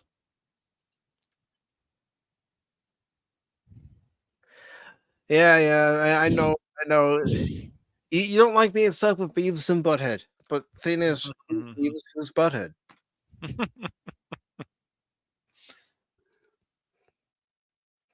And Anonymous says later, Baron. DJ Ronnie G says indeed and good day, Jet Sparks. Anonymous is saying, hey, DJ. Later, Baron. And Glenn, good to see you again. Yeah, he had to go. He had to go, but like I said, if he needs anything from us, he knows. He knows. Yes. So, Cash, let's go ahead and get into this article from CBR before we. Oh boy! All right, CBR, huh? Uh-oh. Well, it's about Horizon and American Saga. Now, Okay, go for for it. those of you who may not know, I went and saw that movie, Chapter 1, when it was out earlier this summer. We were supposed to get Chapter 2 in August, but unfortunately, Chapter 1 didn't perform that well at the theater. But I thoroughly enjoyed it. Yes, it was a three-hour movie, but it was one of those 3-hour movies where you really didn't know it was 3 hours until you saw the trailer for Chapter 2 and the credits. Yeah, my dad's a big Western fan, but he didn't like the movie very much when he finally saw it. So. Yeah, it's one of those movies, and I even said it after I came out of the theater. Some people are going to like it. Some people aren't going to like it. Mm-hmm.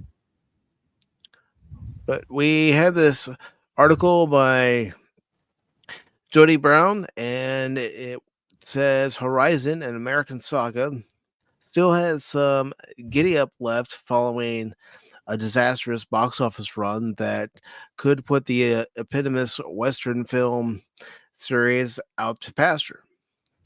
Chapter 1 of Kevin Costner's drama sees some progress on streaming as questions about Horizon's future linger. It says, per Real Good, Chapter 1 of Horizon ranked as the 10th most popular movie on the streaming in the US between August 29th and September 4th. The first Horizon installment dropped from 5th during the previous week and looks to bookends. I can't even read tonight. Bookends chart, good, dude. I'm here. Topped by David Leitch's action comedy The Fall Guy on Peacock. Additionally, news of Horizon's traction on streaming comes after Chapter 2. Let's see. Yeah. Chapter 1, top multiple video on demand charts when released digitally in July. Goes on to say, despite the at-home wins for Horizon, the chances of the Western drama settling up for more on-screen adventures look bleak. Chapter 1 struggled to garner any critical commercial favor following its release on June 28th. The film grossed just $36 million against its $50 million budget and has a 48% critical rating on Rotten Tomatoes. Well, who cares what Rotten Tomatoes has to say? Yeah. With the criticism surrounding its character development and story due to its poor performance, New Line Cinema and Territory Pictures removed Chapter 2 from its original August 16th release date, claiming they wanted to give fans more time to see Chapter 1 and understand the story. Still had plenty of time. It says the second installment premiered at the Venice International Film Festival. Though Chapter 2 premiered at the Venice International Film Festival earlier this month, there is still no word on a potential release window for the next Horizon installment. Well, according to IMDb, and I looked at this prior to the stream starting, it has a release date of November 7th. So we'll see if that actually happens. But It goes on to say, furthermore, production on Chapter 3, which began in May, recently stalled amid reported financial difficulties. Chapter 4, meanwhile, is in early development. Horizon is a long hill passion project for Costner, who is the four-part film's lead star, co-writer, and director. Costner first commissioned Horizon in 1988 and pitched it to Disney in 2003 following his last directorial effort, Open Range. The extensive drama chronicles the expansion of the American West during the Civil War era, and it also boasts a star-studded cast. Yes, it does, including Avatar franchise stars Sam Worthington, Gene Malone, Sienna Miller, Giovanni Ribisi, and Michael Rooker. Costner. What a cast, jeez. Yeah, it's a good cast, and Solid cast, man. Again, and I can't say it enough. It is one of those films where either you're going to go in and you're going to like it, or you're going to come out of it going, I didn't really care for it that much. You may not like, the way they depict certain things, but if they're trying to be as historically accurate as possible, you understand why Kevin Costner went that direction. And let's see. Of course, it says investing significant personal finances to bring his feature-length effort to life. It says, despite the negative feedback about Chapter 1, Costner remains undeterred, and he's also chastised dismissive critics and claimed Horizon has staying power given the topics it addresses. Costner also insisted he won't give up on making and releasing the four-part movie series despite the obstacles faced. Fans can stream Chapter 1 of Horizon via Max or purchase it on digital platforms, including Apple TV, Amazon Prime Video. And I'll be honest, this is also a movie I was thinking about having for a watch party, but it is one of those movies where some people are going to like it, some people aren't going to like it. Yeah. And I might watch it sometime. I might just wait till part 2 and then, yeah. Let me catch up with the chat here, see what everyone has to say. Jace liked the movie. Yeah. Oh my gosh, Jace liking something. Wow. It's crazy, man. No. And it's good to see you're Ron here. If you don't like this. Oh God. Dude, man, come on, man. Dude. Terrible, man. I think that's a gray area, but yeah, who knows? That's I do think you need more movies like Horizon and American Saga Chapter 1, and I still want to see Chapter 2. Whether they release it in theaters or release it on streaming, I still want to be able to see it. Yes, he was very good. Very good. But yeah. So, Cash, you and I and everybody in this chat right now, everybody who is listening, watching, lurking on YouTube and Rumble, currently right now knows that 23 years ago, this country was attacked by terrorists. These terrorists chose to use 2 planes to attack the World Trade Center towers. Yes. Both of those towers fell. Then was the attack on the Pentagon. Mm-hmm. And then who could ever forget when you heard about Flight 93 and the heroes aboard that flight that took that plane down? Yes. But right now, I'm going to ask you, where were you that morning of September 11th when you heard about the World Trade Center being attacked? Well, let's see. I think I had told you this before last year on stream. I don't remember. I think so, but yeah, I'll tell it again. I was at home. I was getting ready for my health class. Back then, I was still going to a community college before I transferred. So I remember some family member waking me up, and I says, "You woke me up for this?" Like I didn't understand exactly what had been going on until I saw it with my own eyes, and decided to get out of bed and see what happened. And then we also started talking about it, of course, a bit in our health class too. So that's what I remember from that day, and that was really something because no one thought that could ever happen. Not taking our own planes and slamming them into the World Trade Center. Just an awful. And then the firefighters going up trying to save people's lives, and then people having the building fall on them. I mean, those people are legitimately heroes. So. And to answer your question about Horizon Phosphane, you're asking, is it 3 hours of setup? A movie is supposed to be a beginning, middle, and an end.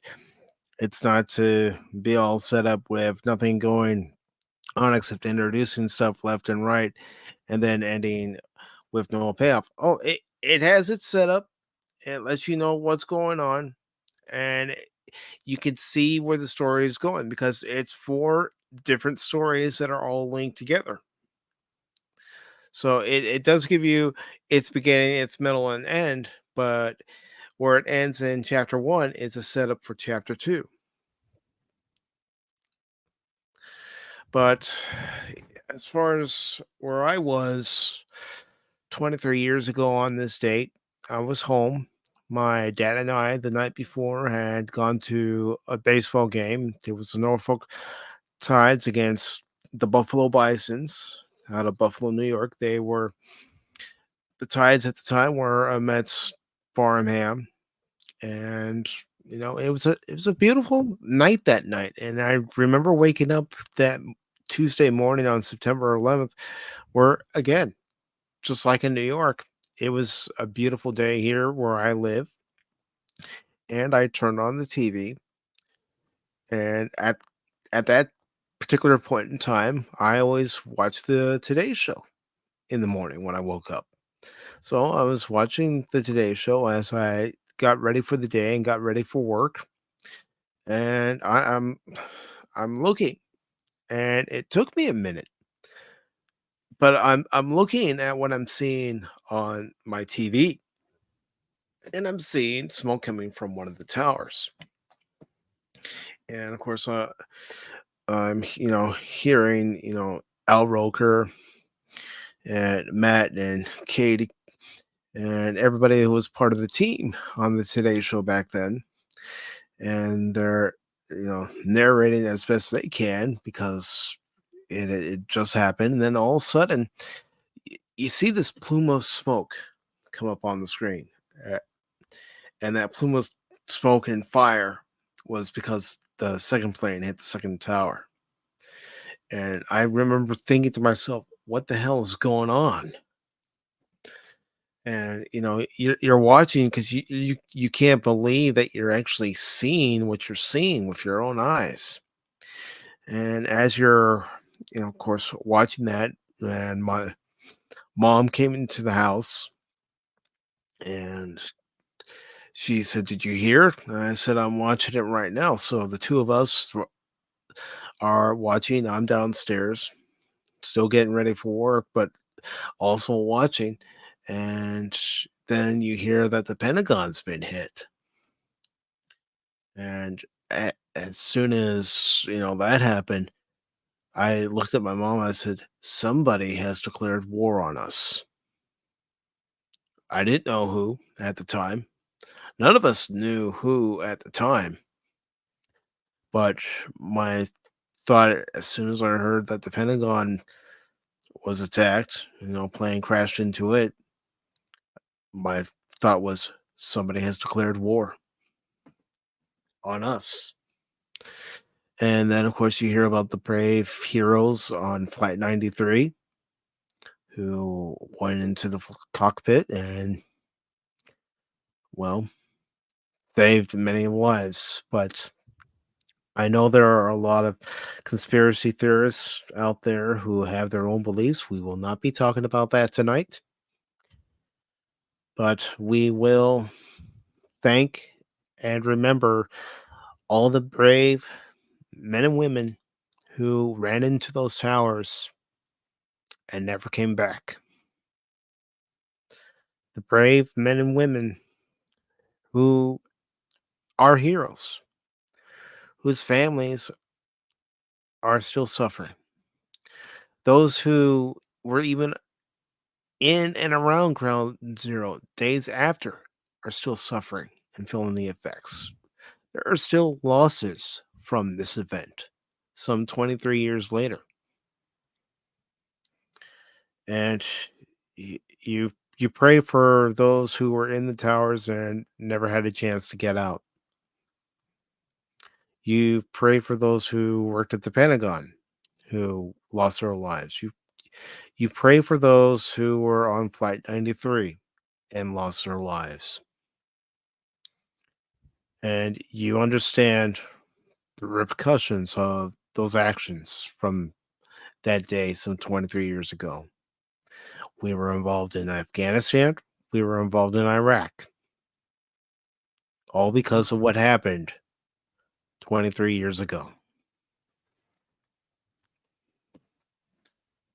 I want to still offer my condolences to the families who never saw their loved ones again after that Tuesday. And know that there are those of us here who will never forget that day. Those of us here who have visited Ground Zero.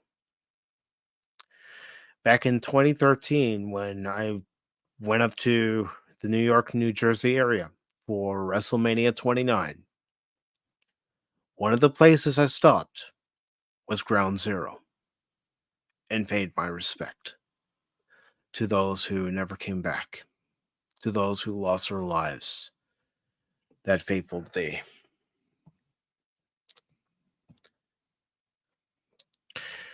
And, Cash, we've seen how this country came together days and months after those events, and we see where this country is now. We have also seen where entertainment was just prior to those events on that Tuesday, and then the effects of that day and how they still resonate today. So my question to you, Cash, is what's something that we would see in entertainment prior to that fateful day and what we don't see now because of that day? JAG is one of the shows that actually survived because of 9/11. I mean, it was on its way to becoming extinct, being canceled.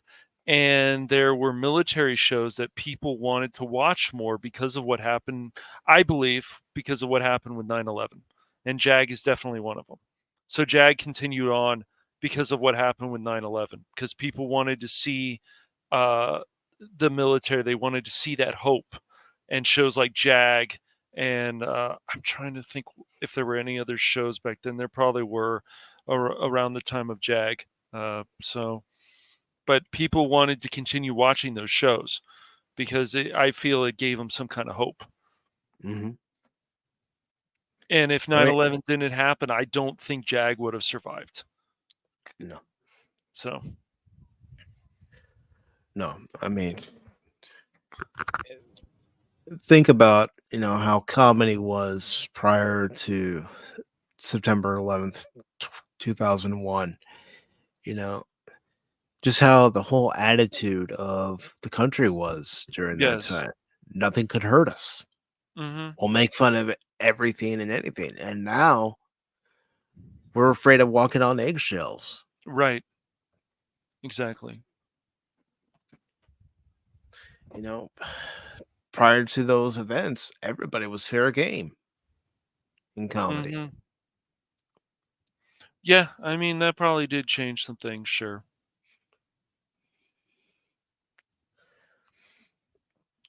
And you know, there were movies that came out that were patriotic movies. You know, True. World Trade Mhm. Center. You had, you know, Flight 93. Yeah. Yeah, I've watched Flight 93, yes.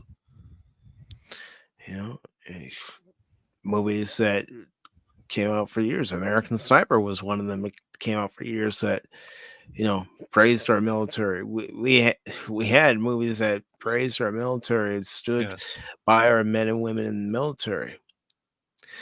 You know, people in Hollywood, celebrities would go and do USO tours, one of them being Robin Williams, to provide Mhm. entertainment for our men and women in Afghanistan and Iraq.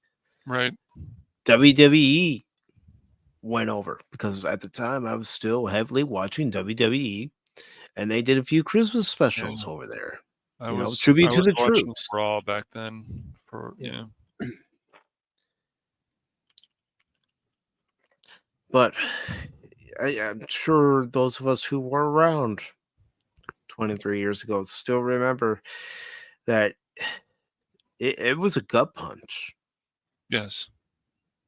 It definitely was a gut punch that night. I mean, even being at work that day, I actually ended up leaving work early because there's nobody coming into the restaurant. So we Right. closed early. Mhm. And, you know, the people who were there during the lunch hour, you know, if we really didn't say anything. How could you? No, everybody was still trying to process what happened. Heck, I remember because my dad worked across the street at this one store. And before I went into work at the restaurant that I worked at, Right. I dropped off my dad's lunch. And, you know, of course, he and a couple of the guys that he's working with, they're listening to the radio. And I looked at him and I said, the towers are gone. The towers are gone. And I kept repeating myself. And, you know, one of the things I was thinking of at that time to give folks a frame of reference is that in 1996, my family and I flew to the East Coast to visit a friend of my mom's. And one of the trips we took was up to New York. And we stayed at the Hilton Hotel that was right across the street from the World Trade Center. So that was our view from our hotel room. Wake up, you look out, you see the World Trade Center. I have a picture. It's faded because of where it's been and the sun's been hitting it over the years, but it's a picture of my sister and I that my mom took. And we're standing on the top of the world. We're standing on top of World Trade Center Tower. I can't remember if it was one or two, but it was whichever one had the observatory where you could actually go up and be on the roof. But we have that picture. I'll never forget that view. That view of New York City. Mhm. And, you know, I know it hit my mom hard because she was born in New York. She lived in New York before she moved to California and eventually married my dad.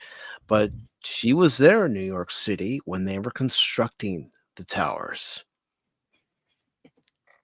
She, you know, would recall, you know, watching the towers go up, watching the first tower go up, then they're working on the second tower.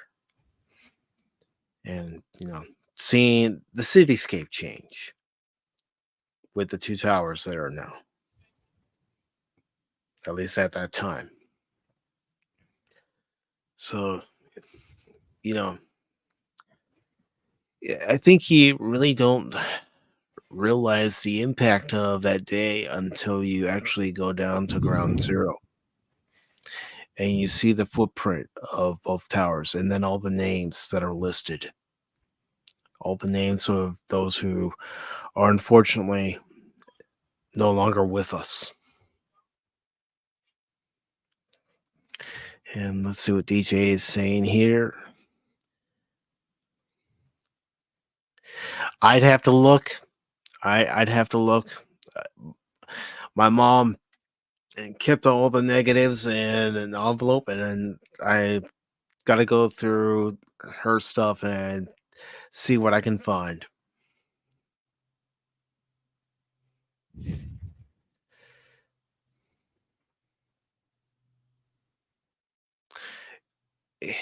She never mentioned it, so I don't know if she did. If she did, she never mentioned it.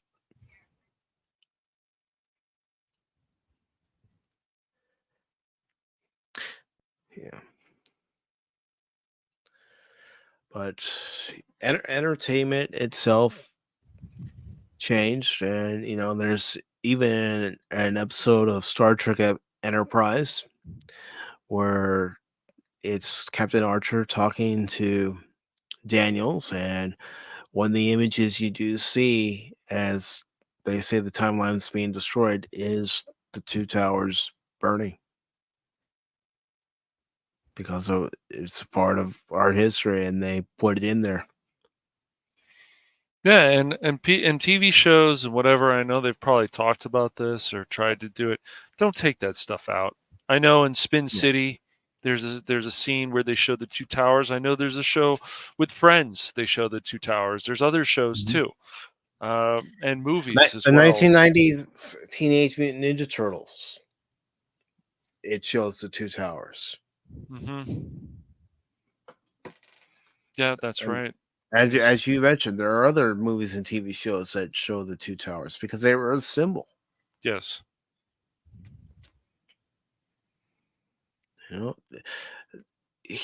Watching documentaries and hearing people who were interviewed back then saying, "I don't want these two towers being built here in New York City. What do they need to build those two towers for?" And then years later, what a symbol those two towers became, both good and bad. Right.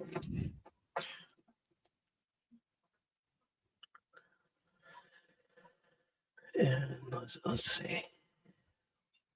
Of course, that's DJ letting us know about the French gentleman who did the tightrope walking between the two towers. That is something I would never want to do. No, especially not having any kind of safety below me. No, I'm not doing it.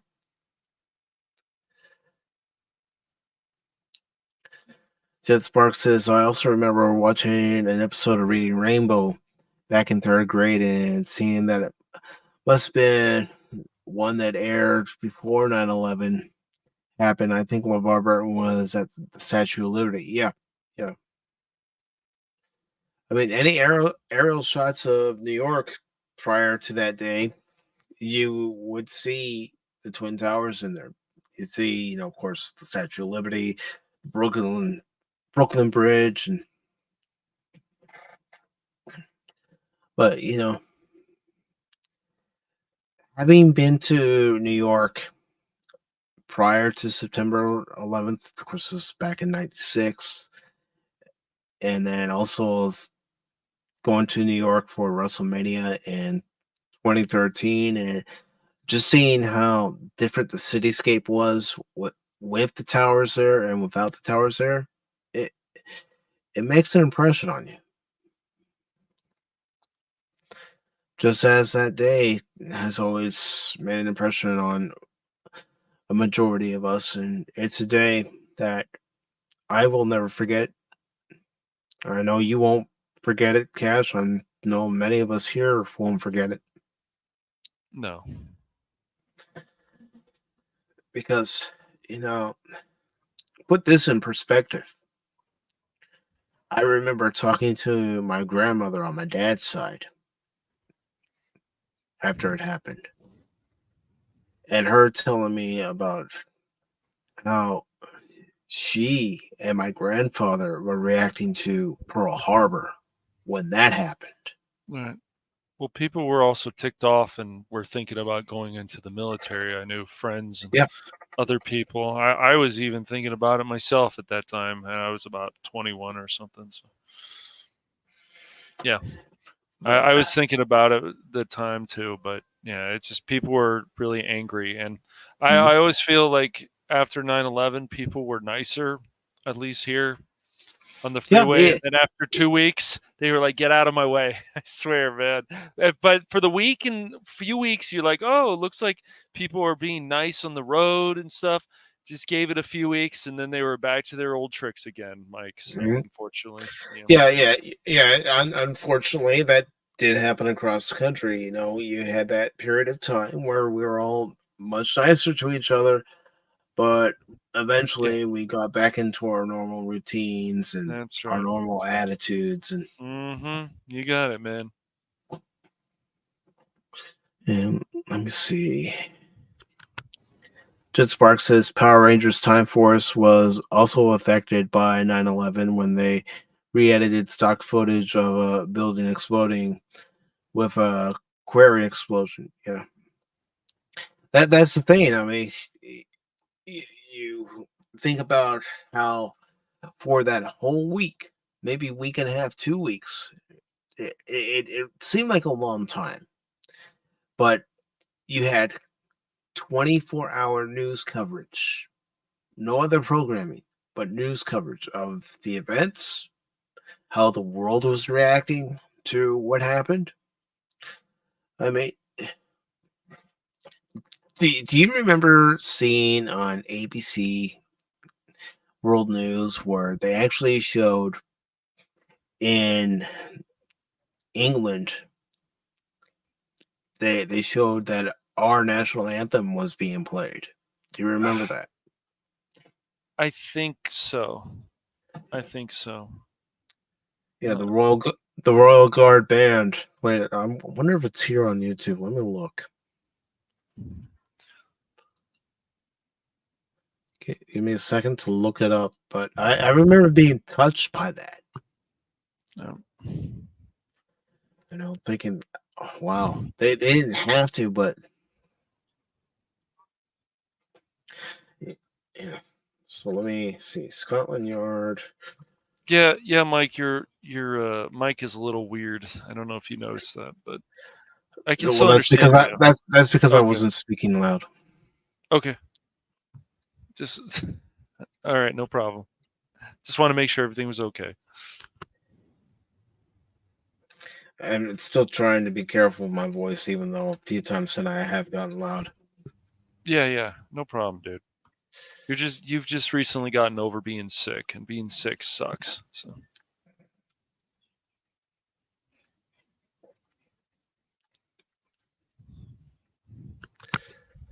let's see.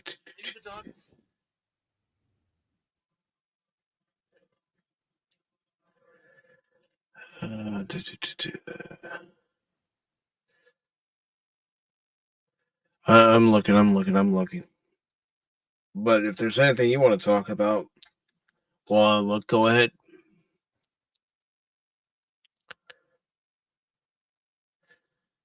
Cash, you still there? yeah, no, I'm still here. I was just reading what Jace was saying. He says, okay, so he said the mic sounded a little weird. Okay, it sounds like your room.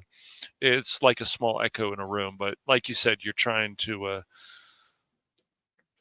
Okay, sounds like a mic from Call of Duty days now. Oh boy.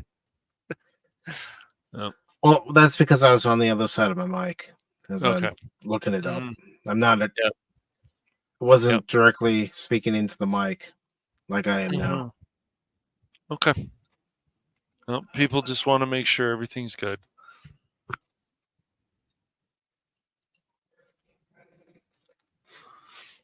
Yeah, as you should, Frostfang, as you should, man. 9/11 should never be forgotten, ever. No, never forget. And just like Pearl Harbor, we can't forget these things ever. People that want to, we cannot erase history that we don't like. And I'm sure there's people out there, unfortunately, that would like to erase 9/11, but it happens. So.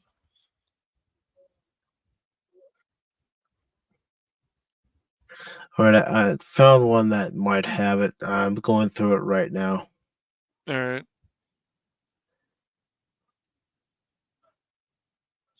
It's one from after Queen Elizabeth's death, but it's not actually showing the video from that day in 9/11, but it did say Queen Elizabeth broke 600-year tradition by playing U.S. anthem after 9/11. Yeah. So, yeah. Let's see. Yeah. Okay, I got something here. So let me go ahead and pause it. And here's somebody I miss listening to on the news. Let me bring it to the right screen. Wrong screen. Yes. The legend. Which we've been talking about in our coverage earlier today, which I must tell you we were really looking forward to. We saw a report earlier today that at Buckingham Palace in London, where Queen Elizabeth II lives when she is in London, the Coldstream Guards, who change the guard, not the Coldstream Guards, but they change the guard every day at Buckingham Palace, as we know, and we are told that at the request of the Queen, the Coldstream Guards band played the Star-Spangled Banner. Let's listen.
Amazing.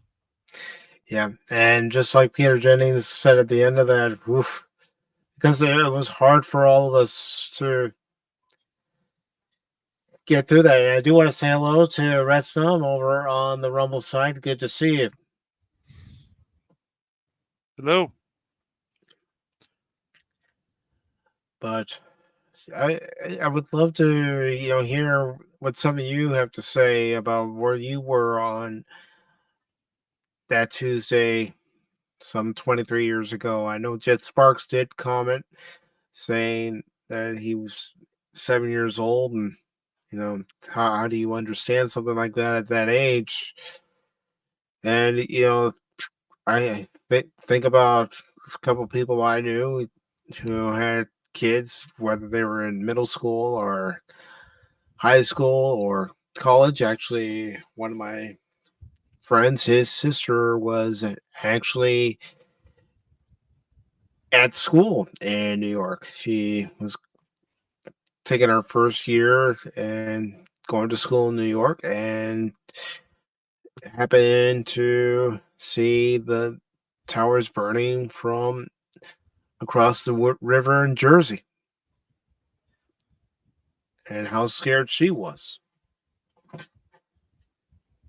Of course, being from California, being 3,000 miles away from your mom and dad, and wondering if you're going to be able to get home at some point.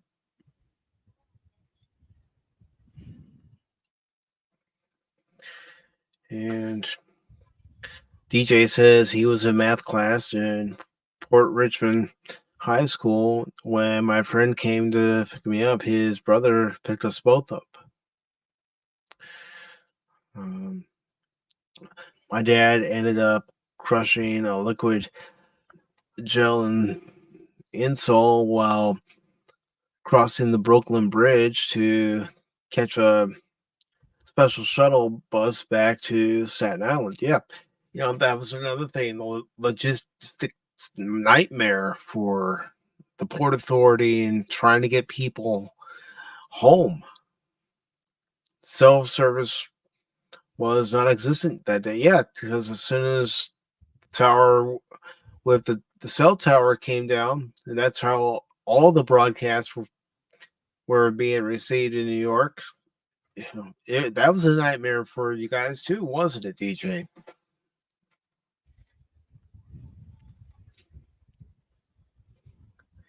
And I also want to thank T-Chan389 for following the Rumble channel. Welcome. Great.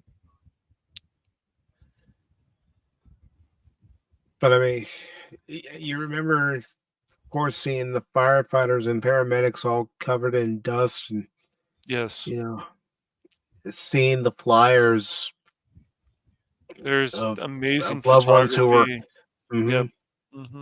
Seeing flyers of missing loved ones, people still searching for missing loved ones, and then of course you hear all the cleanup effort being done. And you want to know one of those people who came down to ground zero and tried to encourage those who were doing the cleanup effort, trying to recover those who may or may not have still been alive? Someone who was vilified by our media today. Donald J. Trump. He went down there. He didn't have any gripes about going down there. They attacked his city. And he wanted to let those who were down there doing the recovery effort know that their efforts weren't in vain.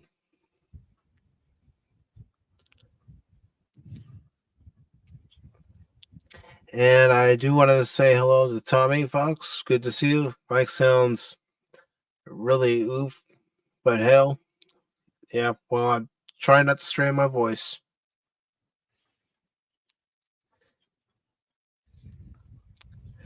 But, what are some of the things you saw out there in California, Cash, after the attacks happened? Wow. I just remember, I don't know, I just remember in class we talked about it. I mean, the first day, as I had said earlier about the health class, we were talking about it, and then they were worried, people were worried about more attacks, and of course, and it was just a mess. But I just remember watching a lot of news that week, and a lot of ABC World News, of course, because is a different time, 2001. So I just remember that. I don't remember if California really did anything special. I just remember us talking about it. I remember people saying that they may want to go to Afghanistan because, and some did, obviously, maybe more than some, because they wanted to fight. And then, of course, flashing forward, we finally, Obama made the call, and then we had that American Sniper, like they did the we had I'm trying to remember his name now, but we had to make the call. But of course, before then, it was just like people wanted to go to Afghanistan and fight because we had the terrorist attack, and so which makes sense. So I think a lot of people at that time were debating, but I don't remember, Mike, if I just remember a lot of talking about it. So in class, and I remember watching the news a lot with my family. I remember that. So. Yeah, that's all you could do. Sorry. Hold Yeah. on. I'm hearing feedback. And then wasn't it the I'm week sorry. also? That's all you could do. And Yep. is get home from work. What are you doing? You're watching the news. Wasn't it also, if I remember correctly, yeah, and of course baseball was postponed, and then of course when the game finally happened, George W. Bush came out Yeah. and gave a speech. Yeah, it was the Mets and the Braves who kicked off the first game since the excuse me, since the attacks. Excuse me. Sorry. But yeah, he went out there, he threw out the first pitch, and Okay. The roar of the crowd that night, just have some semblance of normalcy. Right. Watching the baseball Exactly. game. I can remember when the Cubs got back into action and Sammy Sosa running out the right field with the American flag, and just the roar of the crowd at Wrigley, watching that game. And you know what? Speaking of sports, I can't speak for you. I can speak from only my perspective, but when the games resumed, the season just didn't feel the same anymore. Yeah, like baseball wasn't that important. Yeah. Watching sports wasn't that important. Yeah. Yeah.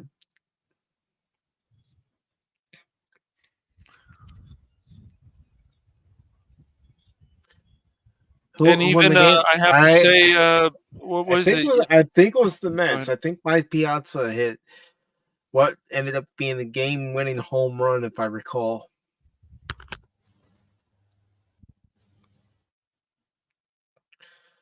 But yeah, games resume, but they just didn't seem as important anymore.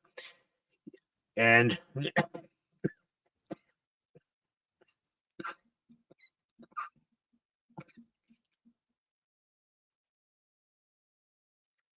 gosh, I hate getting over a cold. But I can remember one of the first entertainment, conglomerates that actually even did a broadcast after 9/11 was WWE. And they were doing SmackDown. And watching that and seeing everybody who was on the WWE roster at the time, on the ramp, and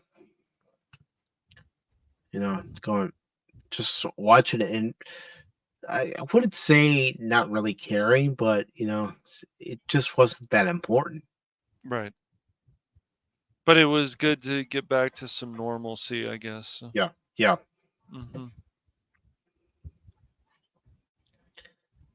Let's see.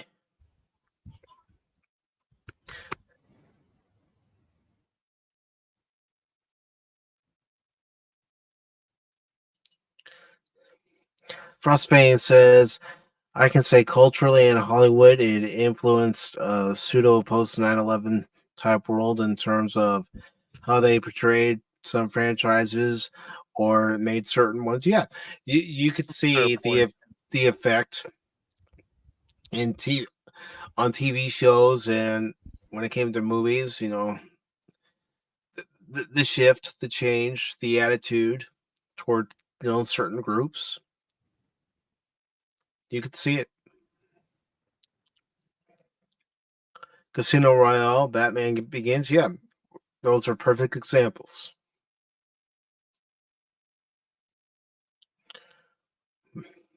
But we're sorry, give me a second.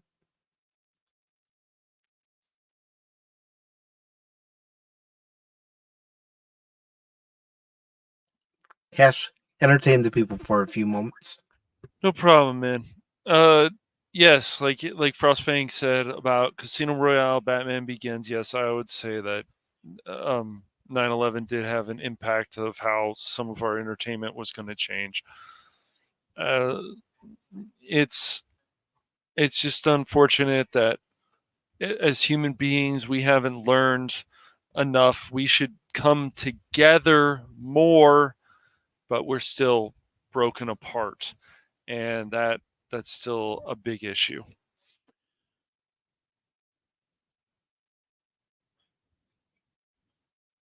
Yeah, that could be true, Frost. That could be true. But yeah, the just the images though. You always think about the images of the flag and just the dust on the firefighters. And I really do believe that there's some people that want to forget 9/11, which once again they should not forget 9/11. It's part of our history. We need to remember it. And then, of course, years later, we finally were able to take out Osama bin Laden. And of course, at the time, Obama made the call, and our soldiers went in there, especially one of our soldiers who, in some ways, I feel has been somewhat demonized, even though he was the one who took out Osama bin Laden, which I need to go look that up. Maybe I'll have Mike go look that up in a second. But it was a horrible time, and we never thought something like this was ever going to happen, that our own planes destroying the towers that symbol so much of a symbol excuse me, in our country. Yeah, and you know what? Frost fan is right. Movies and TV shows were darker because of the attacks. They weren't as optimistic. They weren't as hopeful.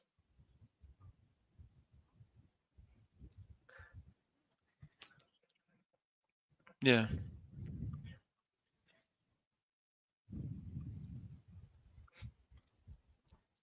All right, let me check that out.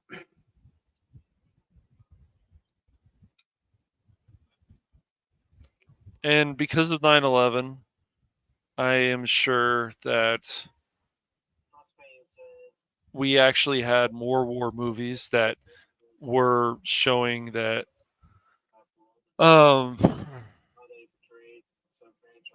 that we're killing terrorists, and that's why you even had people screaming in certain films as we moved forward, because people wanted to see that, I'm sure, and the filmmakers felt the same, and Americans kicking the crap out of terrorists.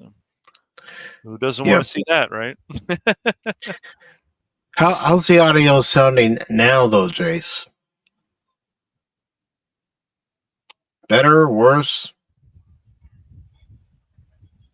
Anybody?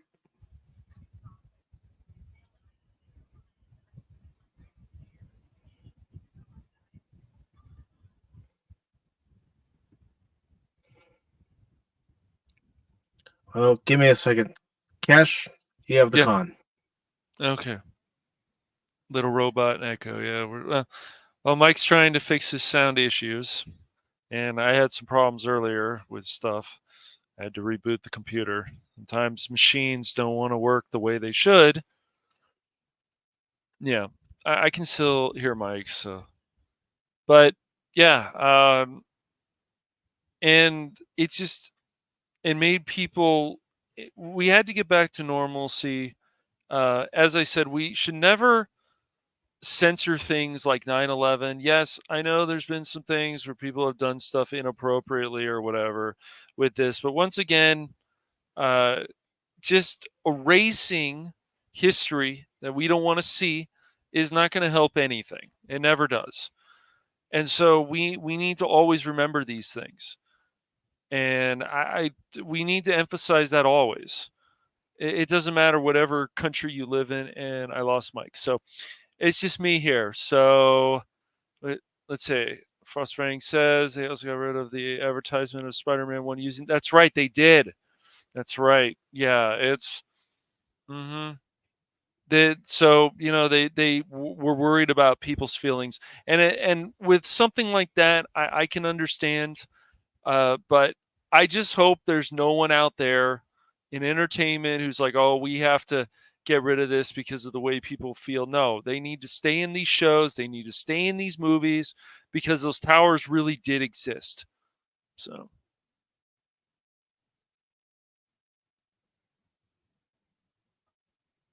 But hopefully Mike will be back soon. And we'll be able to start up again. But yes. Oh, there's Mike. How about now? Okay. Yeah, you sound good. All right. I just changed a few settings, so you know, it's I think it's StreamYards. yeah. I don't know. I had problems earlier with my Google, so it was too bad. Yeah. I'm thinking it's StreamYards because I listened to my audio. I played it back using my app that I have on my computer, and it sounded fine that way. But I think it is StreamYards. Yeah. Oh, I didn't know that, Frostfang.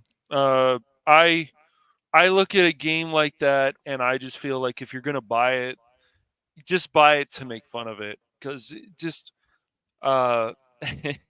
yeah. I no, that's interesting though that they decided to do that. They decided to keep that in there because of the time period, I guess.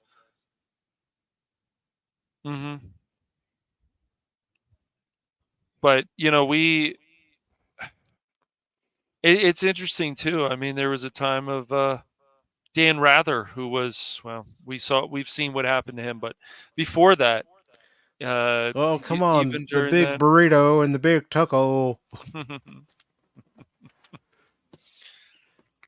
yeah, and that was of course CBS, but Well, yeah, that's who he was an anchor for, was mhm. CBS. Yeah, he was. Yeah, it's unfortunate. I also heard some people decide to leave a bit earlier today than they should have, but I'm not going to mention any names. Yeah. No. We are going to mention the fact Okay. that Biden and Harris left early. Like whatever That's side of the disgraceful. aisle, whatever side of the aisle you're on, and you're in that situation, don't leave early. I don't care who you are. You're there to pay Don't do it. tribute to those who lost their lives, to the That's families right. who are there still mourning the loss of their loved ones. Right. And look, however you feel. You know Go what? ahead. I'm Go going to ahead. bring up something. I got to find it first. Okay. Well, I just wanted to add that however you feel about Jon Stewart, he was one of the people who has been fighting for the families of 9/11 because of their health issues. So I have to give him credit on that. They've been fighting in the courts for years. I don't know if they're ever going to get that settled, Mike, but I don't know. Mhm. But I'm looking for it. Basically, Joe Biden made a flippant remark today. Something in regards of do 9/11.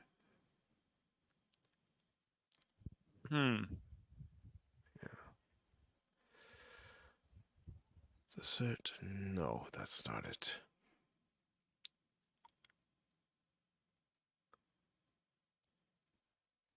Well, of course, Trump's going to shake hands with Kamala Harris.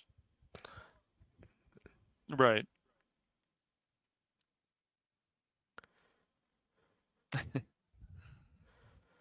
I can't find it. That doesn't surprise me, Chet, at all. Yeah.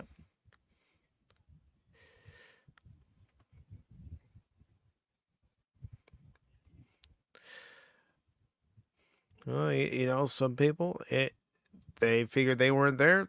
Doesn't affect them. That's right. I did see that picture. As a matter of fact, I see it right here. Yeah.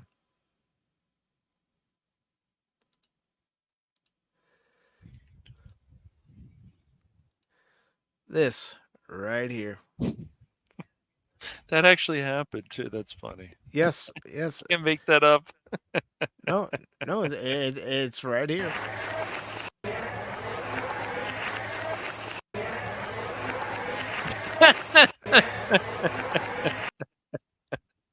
That is great. Oh wow. Can't make it up, folks. But this older woman who was reading off the names of the victims of 9/11, at the World Trade Center towers. Basically, it said, Joe Biden making the flippant remark about do 9/11. It's like, you know, again, I don't care what side of the aisle you're on. On a day like today, where there are people that are still mourning, still grieving, show some damn respect. Have some consideration for what the families are still going through. Already highlighted that. Saw the video and he took a pic with his Peeps MAGA peeps. Yeah.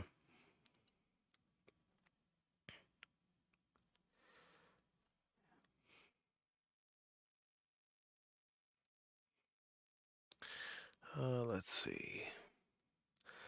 But there's one thing that we can definitely say is that entertainment in general is still being affected, not just by 9/11, but by decisions that our politicians are making each and every day, regardless of what's in front of their name, whether it's an R or a D or an I. They're making decisions that affect all of us. Mm-hmm.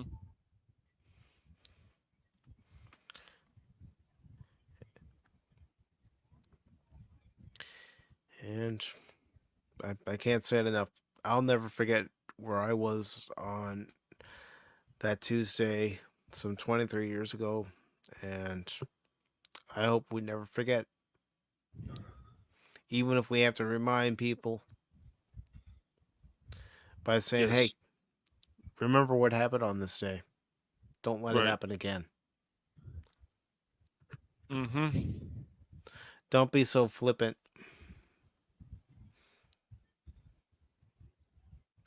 You may not have been there in that direct area, in that New York City area, but we've all faced, the repercussions of that particular day, particular event.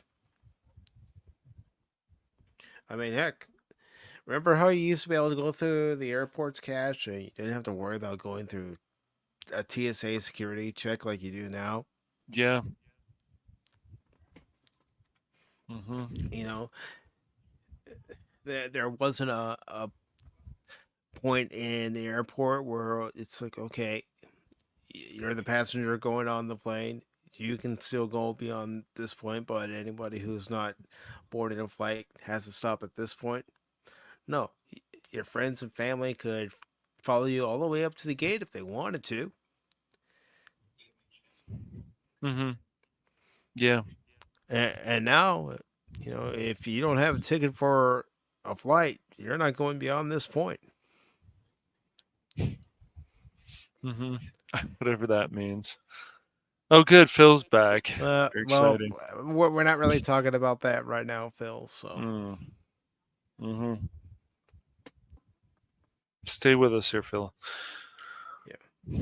But, one of the things I was going to bring up is, you go to an airport after 9/11, and this is even in 2013 when I went to New York and, went there for WrestleMania.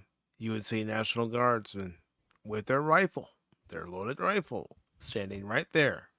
Mm-hmm. Walk through New York City around Ground Zero.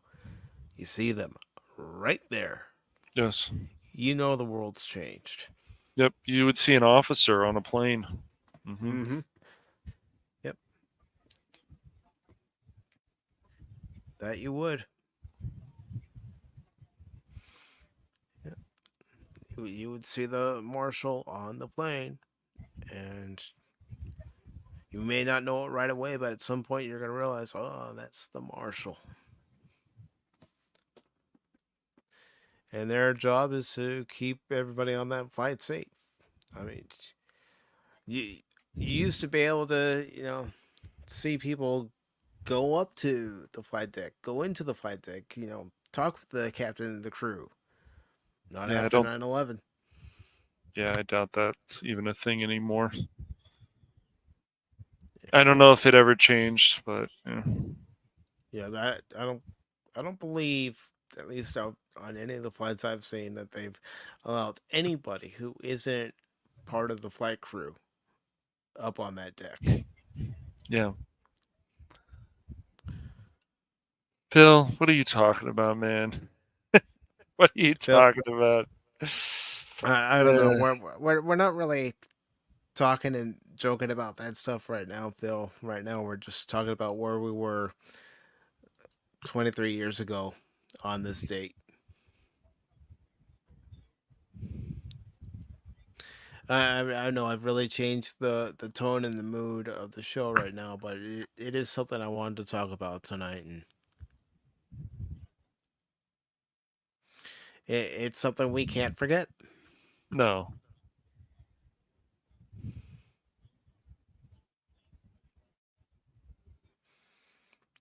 Can't forget and shouldn't forget. No, we should never forget events that have legitimately affected this country. I mean, heck, just a few days ago in Georgia, there was a school shooting, and how that affects the country. How that is going to be something people will think about for this upcoming election. Very true. People are going to be thinking about what happened in Pennsylvania on July 13th. There's a lot to think about come this election. There's a lot to consider.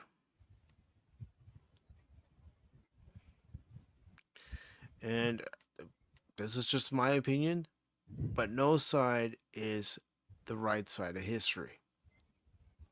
Right, exactly. And if we're actually going to come together, we have to find a way to come together. Mm-hmm. And even since 9/11, we're still not coming together as a country like we should. We're still very divided. Mm-hmm. Well, we came together there for a little while, but it didn't last. No. It wasn't like this, great awakening moment where the next thing you know, we're building starships and boldly going where no one's gone before. Exactly.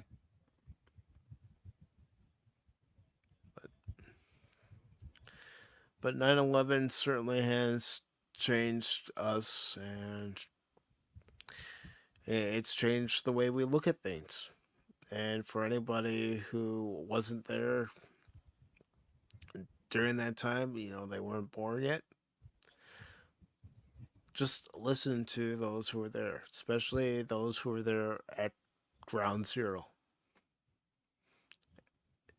Just like I've met those who were survivors of Pearl Harbor and listened to their story. When I was growing up, my neighbor was a survivor of Pearl Harbor, and I would listen to him talk about that day, not directly with me, but with my dad. But I would listen and realize that there are things that are bigger than me, things that are bigger than all of us. And it's time for all of us to wake up.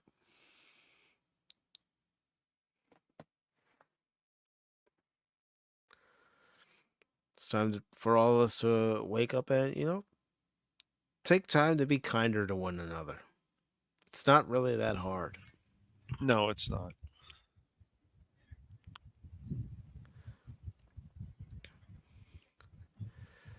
But is there anything else you'd like to add? No, we just hopefully we'll actually learn from our mistakes and we can do better. Hopefully we've learned a lot from 9/11, but you're not always sure with people nowadays. They don't want to see things that are right in front of their face. So unfortunately, it's tragic in a way. It really is. It is. But folks, we're gonna go ahead and wrap up this edition of Pacific Forum 4 Pop Talk on the YouTube and Rumble channels. But I do want to take the time to thank everybody who stopped by during our 2.5, almost 3 hours here. Of course, I want to go ahead and thank Creepy Castlevania Crypt. Good to see you. We also had Blazer Hawk Darren with us tonight. Jason Fox of 540 Studio. Jed Sparks. The Panda Wannabe. Phil McCracken. DJ Ronnie G. T-Gap Steve. Anonymous. Anonymous. Pops, and thank you for becoming a channel member, Pops. Greatly appreciated, brother. Frostfane, thank you very much. Yoron, thank you very much. Let me make sure I have everybody. I don't want to miss anybody. Anonymous is saying that's me. Okay, got Chase, got Frostfang, got Sparks, Anonymous, of course. Let's see, make sure. Oh, yes, Tommy Fox. Good to see you, Tommy. Let's see, as I scroll up here, I just want to make sure I'm not leaving anybody behind on the YouTube side. Red Snom, thank you for stopping by on the Rumble side. And also, T-Chen389, thank you for following the channel. Appreciate it. Peta Wannabe, thank you for leaving the like over there on the Rumble side. I think I mentioned your Ron already. And Leia Rose. I forgot Leia Rose. That's why I was going through it. But thank you, everybody, for watching this edition of Pacific Forum for Pop Talk. Cash, before we leave, if there's anything you'd like to promote, please. Well, let's see. We if as long as everything goes well this Friday, unless there's going to be the STO at 6:30 p.m. Pacific Standard Time, and then I'm still working on some videos. I've got second part of Another Crab's Treasure coming out, and I'm also finally working on my Inside Out 2 review. So those are the things I'm working on right now, and I might do another live stream this weekend, or we'll see. I don't know. And then, of course, I have Beyond tomorrow with, hopefully Baron will be there, and Kilted and Jace, of course, and Hashi if he can make it, and hopefully Woopa will be on sometime. And yeah, so there's some cool shit coming up. Nice. And as far as what's coming up on the YouTube and Rumble channels for tomorrow, there will be a game stream, and that game stream will be the remaster of Lollipop Chainsaw. And I'm going to play it as the remaster, but as I'm going through it, I'm going to probably comment on what's been changed and what still remains from the original game. So that's what will be happening tomorrow at 6 p.m. Eastern, again on both the YouTube and Rumble channels. And then this Sunday at 1 p.m. Eastern Time will be another edition of Pacific Forum 4 Pop Talk, where we will be celebrating not just 3 years of Pacific Forum 4 Pop Talk, but also 300 episodes of Pacific Forum 4 Pop Talk, and that will be an open panel. You are all welcome to join the panel if you wish. I just have one specific rule. If you need to promote yourself, your channel, or someone else, please wait till either you're getting ready to leave. If you are getting ready to leave, please notify Baron, Cash, or myself in the private chat, and we will give you time to promote yourself at that time before you leave. This way, everybody can find your channel and find what you're working on, or find your friend's channel. Now, if you decide to stay with us during the whole broadcast, and I really have no time frame as to when that broadcast is going to end, just depends on where the conversation goes, really. But if you stick with us till the very end, then one by one, we will let everybody promote themselves, in any way, shape, or form. If they have a channel, they can promote their channel, or they can promote a friend's channel. And after everybody has done that, we will sign off. But please, don't just bring up your self-promotion if we're in the middle of a conversation, just so you can get your channel out there. Wait till the appropriate time. And then, of course, next week, and this will be for Wednesday on Pacific Forum for Pop Talk, there's going to be a special stream. And of course, I've brought it up a few times, and I'll probably mention it time and time again on Sunday at appropriate times, of course. But we're going to be celebrating 40 years of these fellas. One shall stand, one shall fall. Why throw away your life so recklessly? That's right. We're going to have the Transformers 40 Years of Robots in Disguise stream next Wednesday night at 6 p.m. Eastern. I will make sure to confirm, just to keep everything straight for myself, with my guests, just to make sure that everyone is still able to join. So that'll be starting at 6 p.m. Eastern next Wednesday. We'll talk, of course, G1. We'll talk about, other aspects of the Transformers franchise, how it started and where it's been going ever since. And, things that maybe we've always wanted to see. And real quick, I want to thank Deleted Scenes for becoming a channel member. Thank you, Welcome, Deleted Ed. Scenes. And I'm going to go ahead and play this one for you, Deleted Scenes. Glory to you and your house.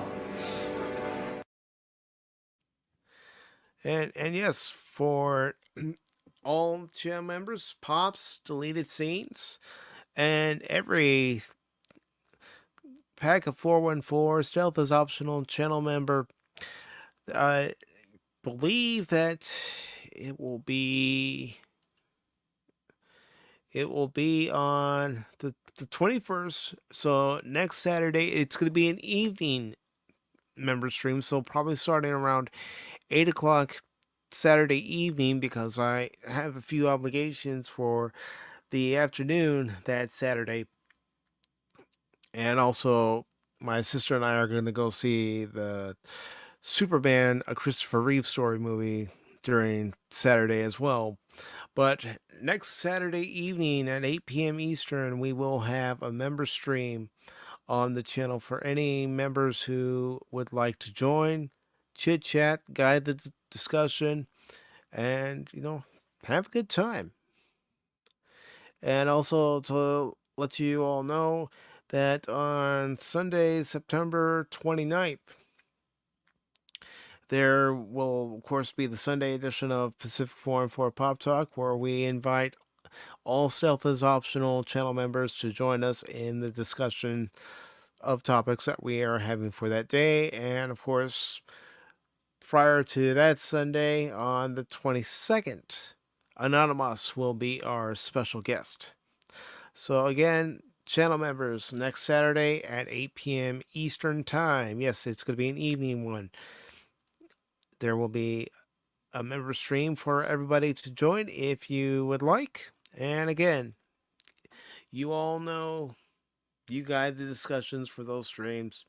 I just tag along. But that is what's coming up on the channel for the next few weeks at least.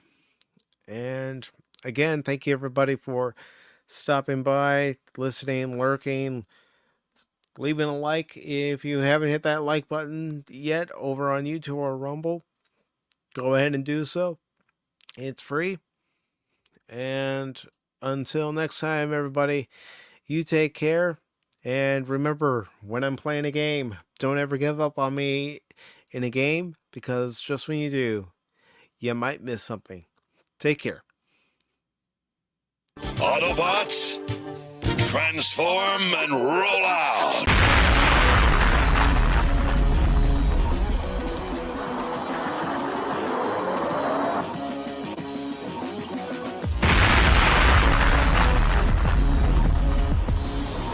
Bye, everybody. Pop Talk is where it's at, baby.